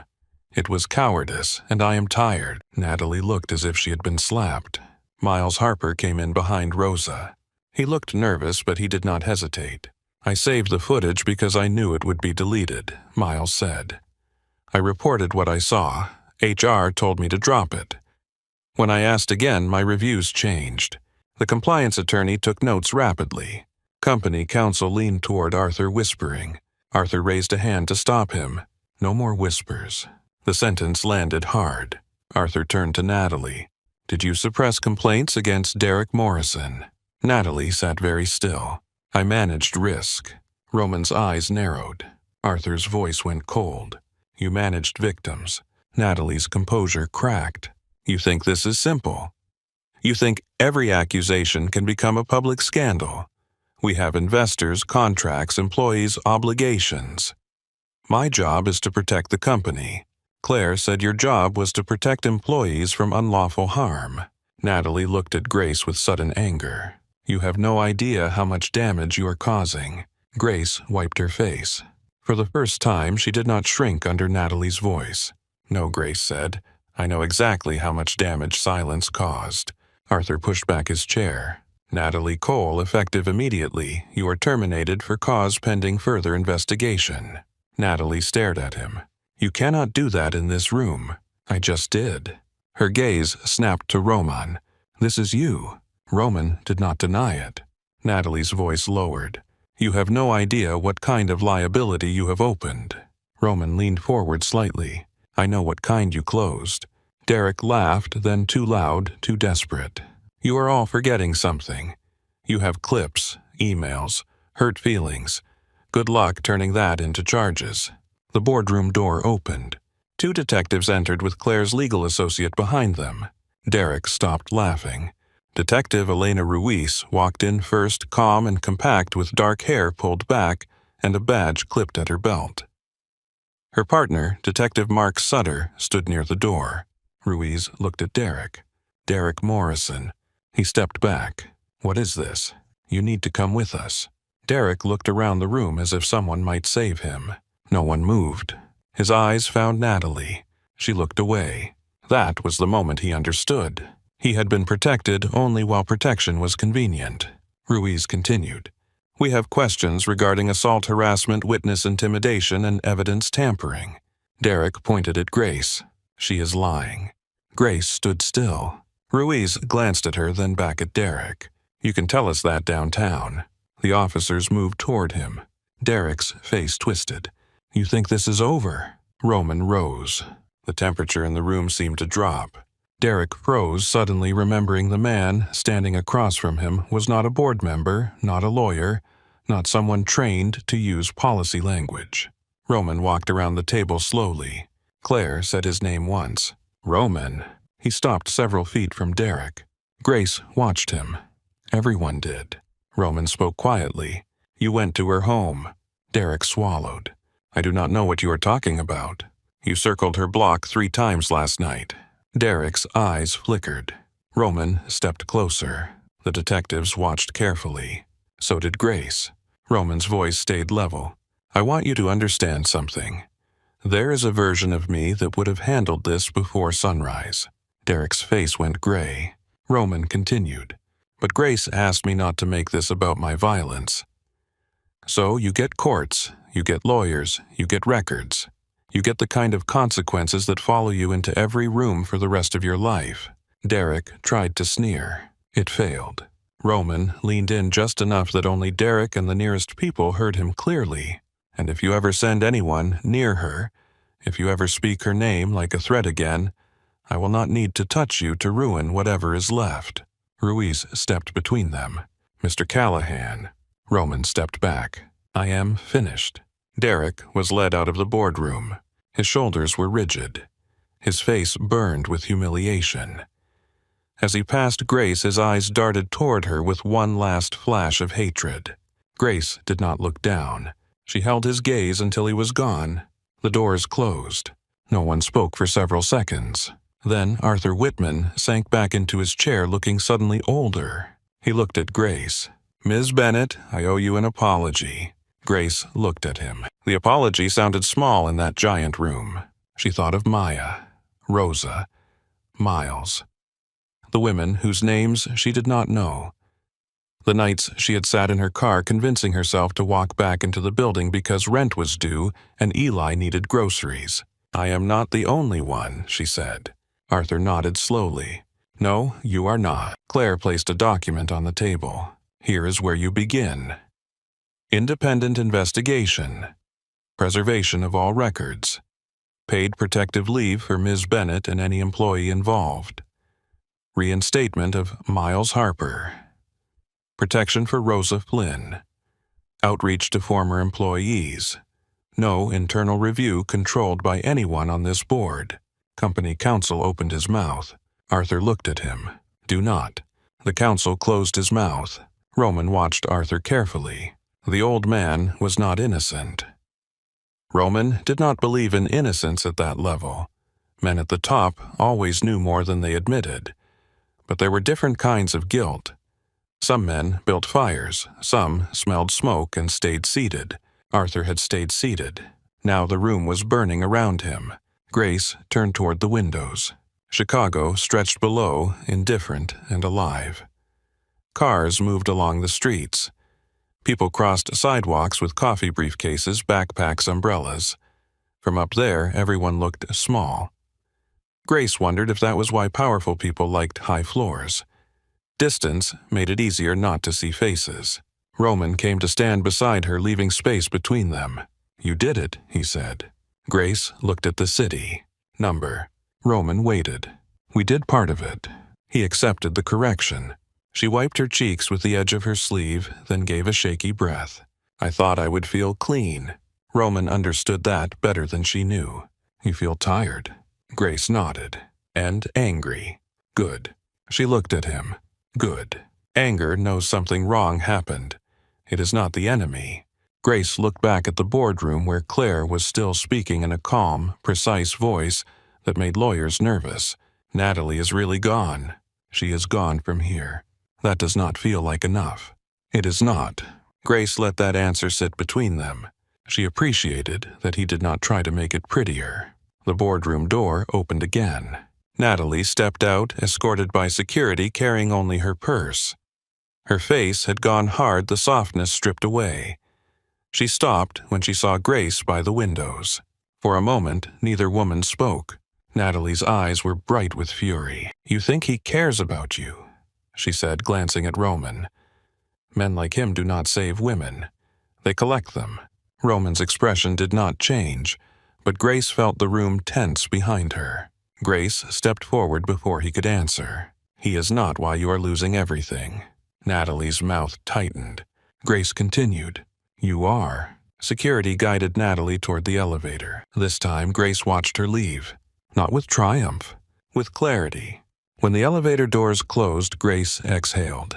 Roman looked at her. "You are shaking." "I know. Do you want to sit?" "No." A faint smile touched his mouth. Grace noticed. "What?" "You say no like you are getting used to it." She looked down, then back at him. "Maybe I am." For 1 second, the glass boardroom, the lawyers, the police, the evidence, the whole wounded tower fell away. There was only Roman looking at her as if her no was not an obstacle, but something sacred he had been trusted to hear. The feeling scared her. Not because it was ugly, because it was not. Claire approached them. "The detectives would like your formal statement today, but we can ask for tomorrow if you need rest." Grace looked toward the elevator Derek had been taken through. Her body wanted home. Her mind wanted sleep. Her fear wanted to wait. But another part of her was still standing in conference room C watching Maya run. Grace straightened. "Today." Roman's eyes held hers. "You are sure?" Grace nodded. "I am sure." No one argued. That was how she knew something had changed. Later, as they left the 45th floor, Grace paused in the hallway outside the boardroom. Down the corridor, a cleaner pushed a cart past a row of offices. A young woman Grace did not recognize. The woman glanced up nervously, saw Grace, then looked quickly away. Grace knew that look. She had worn it for months. She walked over. The young cleaner froze. Grace kept her voice gentle. "What is your name?" "Jenna." "Hi, Jenna. I am Grace." "I know." Grace saw the fear in her eyes, but also something else. A question. Maybe hope, though neither of them dared call it that yet. Grace said if anyone in this building makes you feel unsafe, you do not have to handle it alone. Jenna's eyes filled suddenly. She nodded once. Grace returned to Roman and Claire near the elevator. Roman looked at her, and the pride in his face was quiet enough that it did not embarrass her. The elevator doors opened. Grace stepped inside first. Roman followed. This time, when the doors closed, Grace did not stare at the floor. She watched her own reflection, bruised, exhausted, and still standing. The elevator carried Grace Bennett down from the 45th floor, but it did not feel like falling anymore. Roman stood beside her in silence. Claire was on her other side, holding a leather folder against her chest, already thinking like a lawyer, already arranging the next room, the next statement, the next signature that would keep the truth from slipping back into shadow. Grace watched the numbers descend. 42, 38, 31. The same building, the same elevator, the same polished walls. But her reflection had changed. The bruise was still there. Her eyes were still tired. Roman's coat still hung over her shoulders. Yet the woman looking back at her did not look like the woman he had found on the supply closet floor. That woman had been trying not to make noise. This one had spoken in a room full of people who were paid to look away. When the elevator opened into the lobby, the sound of the tower hit her all at once. Shoes on marble, phones ringing, security radios cracking softly, the hiss of the revolving doors turning in cold air from the street. Several employees looked toward her. Some recognized Roman first. Their faces changed when they saw him. Spines straightened, conversations lowered. Men in expensive suits suddenly remembered appointments somewhere else. Then they noticed Grace. For once, they did not look through her. Grace did not know what to do with that. Claire touched her arm lightly. "The detectives are waiting at the station. We can drive separately, or you can come with me." Grace looked toward the front entrance. Outside, the Chicago moved beneath a pale afternoon sky. Snow had begun to fall soft and thin, melting as soon as it kissed the pavement. Roman did not offer before she chose. He only stood there, hands at his sides, his face unreadable to everyone but her. Grace looked at Claire. "I'll ride with you." Roman nodded once like the answer did not cut him and like he was proud of it at the same time. "I'll follow behind." Grace almost told him he did not have to, but the truth was, she wanted him there. Not in front of her. Not speaking over her. Just there somewhere close enough that the world felt less tilted. So she said okay. Outside the tower, Roman's black car waited near the curb, while Claire led Grace to a gray sedan parked half a block away. The cold bit through Grace's sweater. She pulled Roman's coat tighter around herself before she realized what she was doing. Claire noticed. She smiled without looking at her. "He has never let anyone wear that coat." Grace stared out the window as she slid into the passenger seat. "I didn't ask for it." "No," Claire said, starting the car. "That's probably why he gave it to you." Grace watched Roman step into the street behind them. His driver opened the rear door, but Roman did not get in immediately. He looked once at Grace through Claire's windshield. He did not wave. He did not smile. He simply made sure she was safely inside before he entered his own car. Grace looked down at her hands. "They're still shaking." Claire pulled into traffic. "That does not mean you're weak." Grace let out a quiet breath. "I know." The words surprised her. She did know. Not fully. Not in her bones yet. But somewhere deep under the fear, another truth had started to grow. At the police station, the interview room was smaller than Grace expected. She had imagined something dramatic. Harsh lights, a metal table. People shouting questions until her memory broke apart. Instead, Detective Elena Ruiz sat across from her with a paper cup of coffee, a recorder on the table, and eyes that did not rush. Claire sat beside Grace. Roman waited outside in the hallway because Grace had asked him to. That had been harder than facing Derek. She saw the flicker in Roman's eyes when she said it. Not anger, instinct. He wanted to be in every room where she might hurt. He wanted to stand between her and every question. But he had stepped back. "I'll be outside," he said. Grace believed him. Now, with the recorder running, Detective Ruiz asked her to begin where she wanted. Grace stared at the table. Not where it began then. Where she could survive beginning. "My name is Grace Bennett," she said. Her voice sounded small in the room. She tried again. "My name is Grace Bennett. I worked the overnight cleaning shift at Harrington Tower. 3 months ago, I heard a woman crying in conference room C. The first 10 minutes were the hardest. After that, the story found its own path through her. Conference room C. Maya's face. Derek's hand on the doorframe. Natalie's office. The first time Derek grabbed her wrist. The write-ups. The storage hallway. The night in the supply closet. Detective Ruiz did not interrupt unless she needed a date or a location. Claire occasionally placed a glass of water near Grace's hand. When Grace's voice broke, no one filled the silence for her. They let her own it. That helped. 2 hours later, Grace finished. She felt emptied out. Not better, not worse. Just hollow in a way that made light possible. Detective Ruiz stopped the recorder. "You did well." Grace looked at her. "I don't feel like I did. You told the truth clearly. That is enough for today." Grace almost cried at the word enough. Outside the interview room, Roman stood near the vending machine with untouched coffee in his hand. He had removed his suit jacket and rolled his sleeves to his forearms. A man in the hallway had recognized him and turned away too fast. Roman had ignored him. The second Grace came out, his attention moved fully to her. Not to Claire. Not to the detective. To her. "How did it go?" he asked. Grace considered giving the easy answer. Fine. Instead, she said it hurt. Roman's face softened by a degree so small most people would miss it.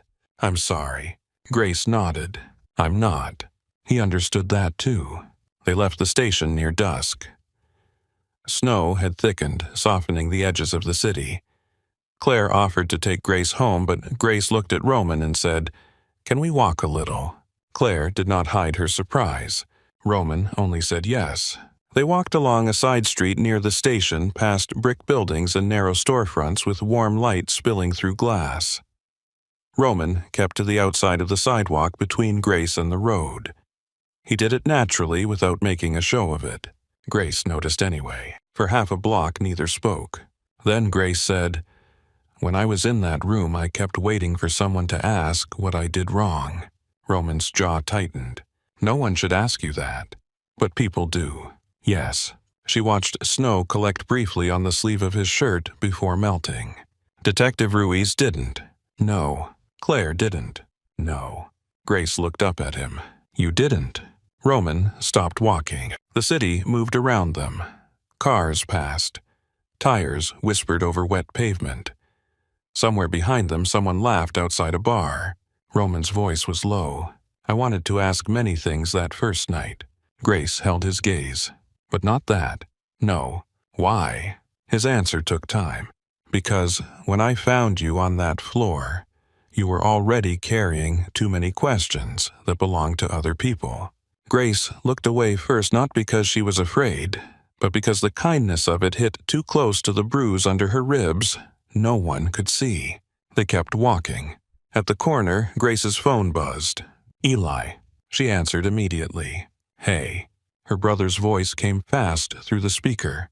"Are you okay?" Claire texted and said you were done, but you didn't answer me. Grace closed her eyes. "I'm okay." "You sure?" She glanced at Roman, who had moved a few steps away to give her privacy. "No," she said softly, "but I'm safe." There was silence on the other end. Then Eli said, "Come home." Grace smiled faintly. "I'm coming." Roman drove her back to Pilsen himself. No driver this time. Grace sat in the passenger seat watching the city pass in silver and gold streaks. Roman drove with one hand on the wheel, careful calm. She wondered how many versions of him existed. The man in the boardroom. The man who threatened Derek without raising his voice. The man who waited outside interview rooms. The man who knew how to open locks in 10 seconds. The man who looked at her like her choices were not obstacles. At her building, Roman parked by the curb. Eli was waiting at the entrance in a hoodie, arms crossed against the cold, trying very hard to look like a man and not a scared 17-year-old boy. Grace got out first. Eli rushed down the steps and hugged her so hard she nearly lost her breath. She held him tighter. "I'm okay," she whispered. "You keep saying that like it makes it true." "Working on it." Eli looked over her shoulder at Roman. His face changed in that instant. Teenagers could smell danger faster than adults sometimes. Eli straightened, placing himself half in front of Grace. Roman did not take offense. "Eli," Grace said gently, "this is Roman." Eli looked him up and down. "You the guy from the tower?" Roman met his eyes. "Yes." "You the reason she had to go to the police?" Grace opened her mouth, but Roman answered first. "No, the reason is Derek Morrison. I am the reason she did not go alone." Eli studied him. "You carry a gun." "Not tonight." Grace looked at Roman. Not helping. Roman's mouth almost curved. Eli did not smile. You heard her, I don't care who you are. Roman nodded. Fair. Eli blinked, thrown off by the lack of argument. Grace touched her brother's arm. Inside, you're freezing. Eli gave Roman one last look, then led Grace up the steps. At the door, Grace turned. Roman remained on the sidewalk, snow darkening his hair. She started to take off his coat. He shook his head. Keep it tonight. I can bring it back. I know. For some reason, that made her chest ache. Thank you, she said. Roman looked at her for a long second. Sleep, Grace. She went inside. For the first time in months, she locked the door without checking it 3 times. The next few weeks did not move like a victory montage. They moved like real life. Slow, messy, uneven. Some mornings, Grace woke up feeling almost normal. She made eggs for Eli, argued with him about leaving dishes in the sink, paid bills, folded laundry, and forgot for 20 whole minutes that her name was now inside police reports and legal files. Other mornings, she woke before dawn with her heart racing, convinced she had heard Derek's voice in the hallway. On those mornings, she sat on the kitchen floor until the room stopped spinning. Eli found her there once. He did not ask questions. He sat beside her shoulder against shoulder and passed her a glass of water. Grace cried after that, not because she was breaking, but because she was tired of being strong and private. Claire called often. There were updates. Derek had been charged with assault, harassment, intimidation, and evidence tampering. His attorney claimed the footage was misleading. Detective Ruiz had expected that. The district attorney had more than footage. Maya gave a full statement. So did Miles. Rosa gave one too after Roman arranged through Claire for her job protection to be put in writing before she signed anything. 3 former employees contacted Claire after the company sent formal notices under pressure from outside counsel. 2 were not ready to speak. 1 was. Natalie Cole hired a lawyer who specialized in making guilty people sound misunderstood. Her first defense was policy. Her second was pressure from executives. Her third, when the first 2 began to fail, was that Derek had manipulated her too. Claire called that predictable. Roman called it cowardice. Grace called it what it was. A woman who had learned the language of protection and used it as a locked door. Harrington Tower changed in ways that were both large and painfully small. The company announced an independent investigation led by an outside firm. Arthur Whitman appeared in a carefully worded internal video, his face grave, his voice polished. He did not name Grace. Claire made sure of that. He spoke of failures in reporting systems, failures in oversight, failures in leadership. Grace watched the video once and turned it off halfway through. Failures. Such a clean word for dirty things. But beneath the language, changes began. Natalie's office was cleared out. Her people first sign disappeared. A new temporary HR director arrived, a black woman named Denise Carter, who introduced herself to the cleaning crew before meeting the board. Grace watched her shake Rosa's hand and ask what needed to change after midnight. Rosa said start by asking people who work after midnight. Denise wrote it down.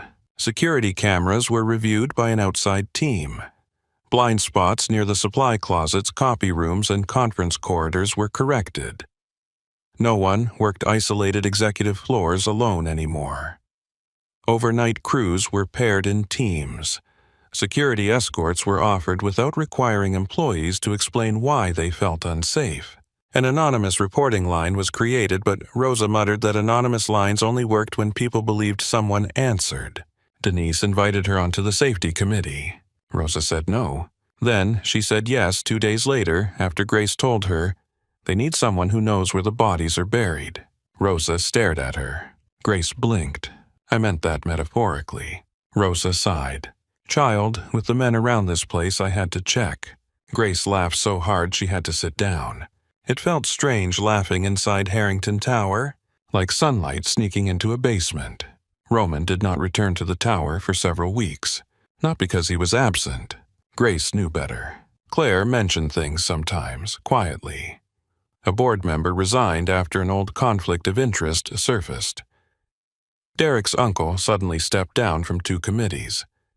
A private contractor tied to missing security files lost its contract.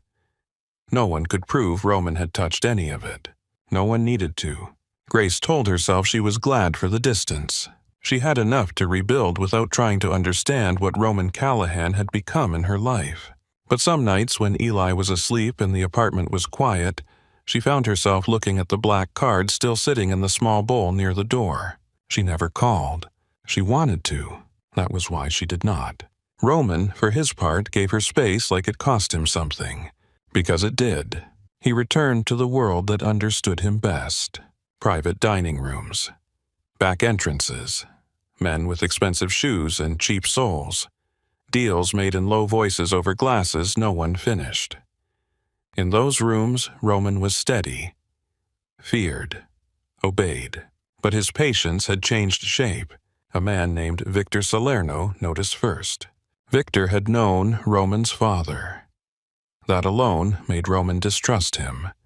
He was an old friend, which in their world meant he had survived too many years by betraying slowly enough that no one caught him in time. They met in a cigar lounge on Rush Street, where the leather chairs were deep and the windows were tinted. Victor leaned back studying Roman through blue smoke. "Heard you let Morrison go to police." Roman did not look up from his glass. "I did not let him go anywhere. He was arrested." Victor chuckled. "You know what I mean. In your father's day, a man like that would be found in a river with no teeth." Roman finally looked at him. "My father's dead." Victor's smile thinned. "And yet, people still speak of him, mostly in warnings." Victor tapped ash into a crystal tray. "You are becoming soft." Roman smiled then. The room cooled around it. "Careful, Victor. Some mistakes only sound like opinions." Victor's face went still. Roman stood. "I did not spare Derek Morrison because I lacked the stomach. I spared him because the woman he hurt asked me not to make her pain into my performance." Victor stared at him. Roman buttoned his coat. "If that sounds soft to you, you have misunderstood both softness and women." He left the lounge with every eye turned down. Outside, Chicago wind cut through the street.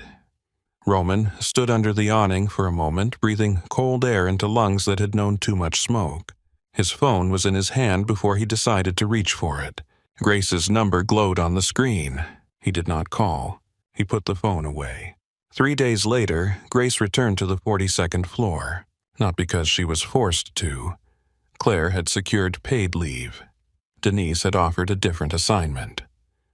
Rosa told her she was out of her mind, and then packed lunch for her anyway. Grace returned because she needed to know the hallway was not bigger than she was. She came in at noon, not overnight. Sunlight poured through the glass walls, changing the whole floor. The conference rooms looked less haunted in daylight. The copy machines hummed. Office workers moved around with coffees and folders, pretending not to notice her. Denise had offered to walk with her. Grace asked to go alone. The supply closet door was open. Someone had replaced the light. It no longer flickered. Grace stood in front of it for a long time. Her body remembered before her mind did. Her wrist ached. Her mouth went dry. The shelves seemed too close. The floor looked colder than it should. She stepped inside. Just one step. Then another. The smell of bleach and paper towels rose around her. She saw herself on the floor. Then she saw Roman crouched at the doorway, hands visible, voice low, asking for her name as if it mattered. Grace touched the shelf where her shoulder had rested that night. Her breathing shook, but she stayed. Not long. Long enough. When she walked out, Roman was standing near the far windows. Her heart kicked once hard. He wore a black suit and wool coat. No disguise now. No maintenance badge. No attempt to look like anyone but himself. Grace wiped at her face, quickly annoyed to find tears there. "I thought you were giving me space." "I was. You're here. I heard you were coming. So you stopped giving me space." Roman looked toward the closet, then back at her. "I stood over there for 11 minutes debating whether being nearby counted as interfering." Despite herself, Grace smiled. "What did you decide?" "That I may need further instruction." The smile softened. She walked toward him, stopping a few feet away. "I went inside. I know. Not all the way. Just enough." Roman nodded. That counts. Grace looked out at the city. From the 42nd floor, Chicago looked almost unreal in winter light. The river was dark and slow. Snow clung to rooftops and window ledges. People moved far below, small and stubborn. I thought coming back would make me feel powerful, she said. Did it? No. Roman waited. Grace glanced at him. It made me feel sad. His voice was gentle. That counts too. She looked down at her hands. I'm angry that this place gets to look the same. Roman followed her gaze down the hall. It doesn't. To me it does. Then we change what you can see. Grace frowned. Roman walked to the supply closet and looked inside. He did not touch anything. After a moment, he turned to Denise Carter, who had appeared near the elevator with a tablet in her hand, who approved this closet as an employee supply area. Denise looked at Grace, first asking silently whether this was okay. Grace gave a small nod. Denise checked the tablet. Facilities. Years ago. Move it. Denise blinked. Move the closet. Repurpose it. Storage can go near the central hall where there are cameras and foot traffic. Grace stared at him. Roman looked back at her. No one should have to keep entering the room where they were hurt just to do their job. Grace did not know what to say. Denise nodded slowly. I'll make it happen. Roman returned to Grace. Too much, he asked. Grace swallowed. No. She looked at the closet. For once, exactly enough. 2 months passed. The case moved forward. Not quickly. Nothing legal moved quickly except fear, but it moved. Derek's bail conditions included no contact with Grace Maya Rosa Miles or any employee connected to the investigation. He violated them once by having a former coworker send Grace a message calling her a liar. Detective Ruiz added it to the file. Derek's lawyer stopped smiling during hearings. Natalie's professional life unraveled more quietly. HR people loved words like transition and resignation and consulting. Claire called Grace one afternoon to tell her Natalie's certification board had opened an ethics review. Grace sat on the edge of her bed listening. Is it wrong that I'm glad? Claire's answer was immediate. No. Grace looked at the little desk near the window where a stack of community college brochures sat beneath an unpaid electric bill. I don't want revenge to be the only thing I feel. It won't be. How do you know? Because you are asking the question. Grace carried that with her. Settlement discussions began in March. Grace hated the word settlement. It sounded like being told to sit down. Claire explained that settlement was not silence unless they allowed it to become silence. So Grace made demands. Not just money. Records corrected for every woman labeled difficult after complaining about Derek. Compensation for Maya and others willing to participate. A fund for worker safety training. Independent oversight of HR complaints for 3 years. A written apology that did not hide behind failures. Paid education assistance for hourly employees. When Claire read the list back to her, Grace expected Roman to tell her she was asking too much. He was sitting across from her in Claire's office, one ankle crossed over his knee, silent as smoke. Grace looked at him. What? Roman's brow lifted. I said nothing. You're thinking something. I'm thinking their first offer will be insulting. Grace waited. And his mouth curved slightly. And I am looking forward to watching Claire make them regret it. Claire smiled without looking up from the papers. I do enjoy regret. Grace laughed. She did that more now. Not easily, not every day. But enough that Eli stopped looking at her like she might disappear if he blinked. In April, Grace enrolled again in business administration. The campus smelled like wet pavement, coffee printer ink, and nervous students. She sat in her car on the first morning for 12 minutes, hands on the steering wheel, staring at the entrance. She was 27 years old. Too old, some part of her whispered. Too tired. Too late. Her phone buzzed. Roman. She stared at the name. She had not told him she was starting that day. She opened the message. Rosa says first days deserve breakfast. There is a bagel place near campus. She says do not skip it. Grace smiled. Rosa had become a menace with a phone. She typed back. Are you two conspiring now? Roman replied. She frightens me. Grace laughed alone in the car. Then another message arrived. For what it is worth, I am proud of you. Grace stared at that line until the letters blurred. She typed, I haven't done anything yet. His answer came a moment later. You showed up. Grace set the phone down, wiped her eyes, and went inside. Her first class was accounting. The professor was a woman with silver glasses who spoke briskly and wrote clean columns of numbers on the board. Grace opened a new notebook. The first page was blank, untouched by fear, untouched by dates of harassment and camera locations. She wrote her name at the top, Grace Bennett. For a moment she just looked at it. Then she began taking notes.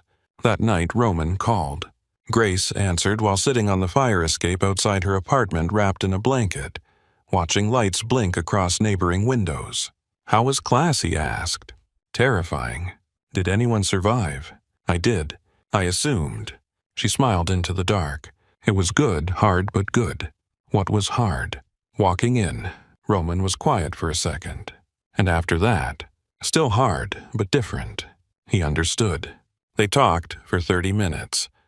About class, about Eli's college applications, about Rosa joining the safety committee and terrifying 3 executives into approving better break room locks, about Miles being reinstated with back pay, about Maya moving back to Chicago and taking a job far away from office towers. Then the conversation thinned into silence. Not awkward, just full. Grace leaned her head against the fire escape railing. Roman, yes. Do you ever get tired of being feared? The line went quiet. Grace almost apologized. Then he answered. Yes, one word. Bear. Honest? Grace looked through the window into her apartment where Eli was asleep on the couch with textbooks open on his chest. Good, she said. Roman's voice changed slightly. Good. It means there is still someone under all that armor. He did not answer right away. When he did, his voice was lower. You make dangerous statements very gently. Grace smiled. You make gentle things sound dangerous. Roman let out a soft breath that might have been a laugh. I suppose we both have work to do. After that, they spoke often. Not every night. Grace made sure of that.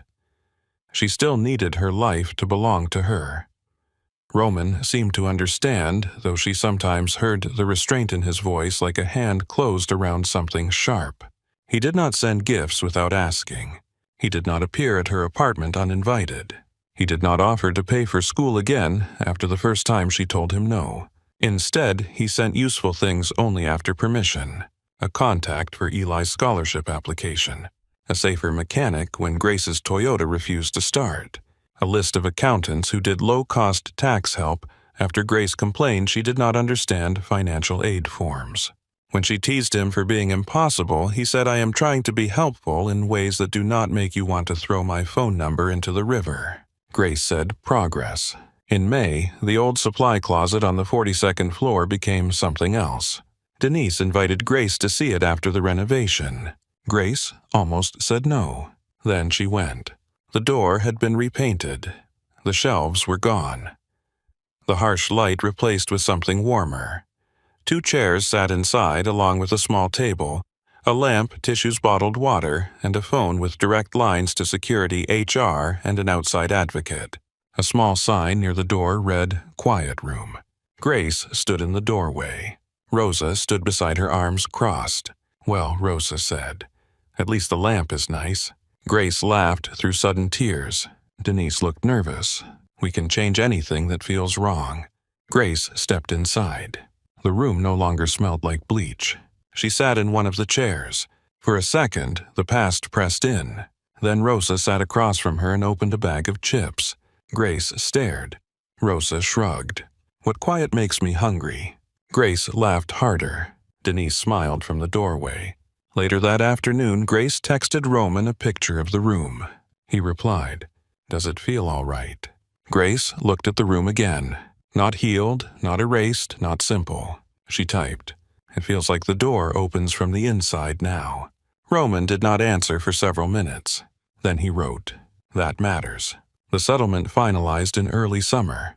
There was no press conference with Grace's face. She did not want that. There was an internal announcement, a legal record, and a written acknowledgement that the company had failed to protect employees who reported misconduct. Claire made them remove every soft word that tried to blur the truth. Derek took a plea deal later that month. Assault, harassment, witness intimidation. He did not get as much time as Grace wanted on the worst days. He got more than she expected on the tired ones. Maya called her after the hearing. Neither of them knew what to say at first. Then Maya whispered, "I kept thinking you hated me for leaving." Grace sat on the edge of her bed. "I kept thinking you blamed me for staying." They both cried. Not neatly. Not like movies. They cried with long silences in between, with tissues and broken laughs, with the strange relief of women who had both carried guilt that never belonged to them. When the call ended, Grace walked into the kitchen and found Eli making pancakes for dinner. He looked at her face. Good cry or bad cry? Grace thought about it. Old cry. He nodded, like that made sense, and slid a plate toward her. Roman heard about the plea from Claire before Grace told him. He waited. That evening, Grace called. Roman answered from his office where the city spread below him in summer blue. He took the deal, she said. "I know. Claire told you." "Yes." Grace was not angry. She had expected that. "I thought I'd feel more." "What do you feel?" She looked out her apartment window at kids playing near a fire hydrant opened illegally in the street. "Hungry." Roman paused. Then he said, "That is probably healthier than anything I was prepared to say." Grace smiled. "Do you want dinner?" The question surprised them both. Roman did not answer immediately. Grace's heart began to pound. Then he said yes. "Not somewhere expensive." "Define expensive." "Roman, I'm learning." She chose a small Italian place in Little Italy, with red checkered tablecloths, loud families, and garlic heavy enough to cling to clothes. Roman arrived in a dark suit and looked like a prince of the underworld who had wandered into someone's grandmother's birthday dinner. Grace laughed when she saw him. "You look uncomfortable. I have faced federal prosecutors with less judgment than the hostess just gave me. She probably thinks you're going to complain about the chairs. I might. Do not. I will suffer." They sat near the window. Grace ordered pasta. Roman ordered what she recommended. For a while, they talked like almost normal people. Then Grace asked about his mother. Roman went still. "You don't have to," she said. "I know." He looked down at his glass. Her name was Evelyn. Grace waited. She liked old soul music and cheap vanilla cake from grocery stores. She kept a jar of buttons in the kitchen even though nothing in our house was ever missing buttons.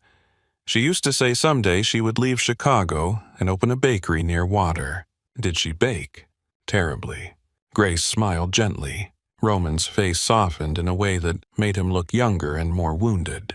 "She would have liked you." Grace looked down at her hands. "You don't know that." "I do." "Why?" "Because you tell the truth even when your voice shakes." The restaurant noise seemed to fade for a moment. Grace's fingers rested near her water glass. Roman's hand lay on the table close, but not touching. She moved first. Just 2 fingers, light against his knuckles. Roman went utterly still. Grace looked at him. "It's okay." His eyes lifted to hers. Grace. She knew there were warnings inside the way he said her name. About who he was. What he had done. What wanting him might cost. She was not ready for all of that. Not yet. But she was ready for this small truth. "I know," she said. He turned his hand, slowly giving her time to pull away. She did not. Their palms met on the table between them, surrounded by clattering plates, laughing strangers, and the ordinary warmth of a summer night. It was not a promise. It was not possession. It was a beginning allowed to stay small. 6 months after the night in the supply closet, Roman sat in a meeting with men who wanted to discuss territory along the lakefront. He should have been listening. He was not. His phone buzzed once against the table. Only 3 people could get through during that meeting. Claire, his head of security, and Grace. Roman picked it up. Grace had sent a photo of a graded exam, 98. Below it a message. "Top score in the class. Thought you should know." Roman stared at the screen. Across the table, one of the men said, "Callahan, are you with us?" Roman did not look up. No. The room went quiet. He typed back. I am proud of you. 3 dots appeared. Then Grace replied, I am proud of me too. Roman smiled. It was small, but every man at the table noticed and became uneasy for reasons they could not name. Roman put the phone away and stood. We're done. One man blinked.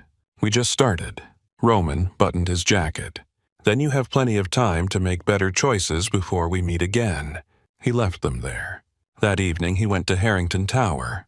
Not in disguise. Not through the loading dock. He entered through the front doors as himself. The lobby had changed in small ways. Better lighting near the employee entrance. A posted safety notice in plain language, not corporate fog. A security desk where Miles Harper now stood with his shoulders easier than before. Miles saw Roman and nodded. Mr. Callahan. Miles. She's upstairs. Roman paused. I did not ask. Miles looked at him. You were going to. Roman almost smiled. On the 42nd floor, Grace stood near the windows with Rosa Denise and 2 younger cleaners Roman did not know. They were laughing. Grace wore her Navy uniform, but it no longer looked like a costume of invisibility. Her hair was pulled back. Her face was clear of bruises. Her eyes still held shadows, but shadows were not the same as darkness. Rosa saw Roman first. Look who came down from the mountain. Grace turned. Their eyes met across the floor. Something warm moved through Roman's chest, unwelcome and undeniable. Grace excused herself and walked toward him. You're here late, she said. So are you. End of shift. I heard about the exam. Her smile opened slowly. Rosa. Miles. Traitors everywhere. Loyalty is complicated. Grace laughed. They stood near the old hallway where the supply closet had once waited with its broken light. The quiet room door was open now. Soft light spilled into the hall. Grace followed his gaze. I still hate that room sometimes. Roman nodded. That seems fair, but today one of the new girls used it after a bad call from home. She came out breathing easier. Roman looked at her. Grace shrugged emotion catching in her voice. So I hate it less. He did not try to turn that into something beautiful for her. He simply stood with her while she let it be complicated. After a moment, Grace said, walk me out. Roman offered his arm. She looked at it, then at him. You know I can walk by myself. Yes. You offering anyway? Yes. Grace took his arm. Together they walked toward the elevator. The building around them was not innocent now. It never had been. But it was awake in a way it had not been before. Doors that had stayed closed were open. Cameras that had looked away now faced the halls. People who had whispered now had names, records, witnesses, and choices. In the lobby, Roman and Grace stepped out into the warm Chicago night. Traffic moved along the street. Somewhere nearby, music played from an open car window. The city smelled like pavement rain and food from a late-night stand on the corner. Grace paused beneath the entrance lights. I used to think this building was bigger than me. Roman looked up at the tower. And now, she considered it. Now it's just a building. Roman looked at her then, not at the glass, not at the steel, not at the empire hidden in paperwork and concrete. Just at Grace Bennett, the woman who had been found crying on a supply closet floor and had still found a way to stand in a boardroom. The woman who had asked him not to turn justice into violence. The woman who was rebuilding her life one class, one breath, one open door at a time. Grace touched his hand, only for a second. But Roman felt it more deeply than any vow sworn in blood. Dinner, she asked. Roman's voice was quiet. Anywhere you want. Nothing expensive. I know. And no private rooms. I know. And if you complain about the chairs again, I'm leaving you there. This time Roman smiled fully. Grace saw it and smiled back. They walked down the sidewalk together, not fast, not hiding, not rushing toward anything they were not ready to name. Behind them, Harrington Tower rose into the night, all glass and light, and secrets dragged into the open. And on the 42nd floor, the door to the old supply closet stayed open.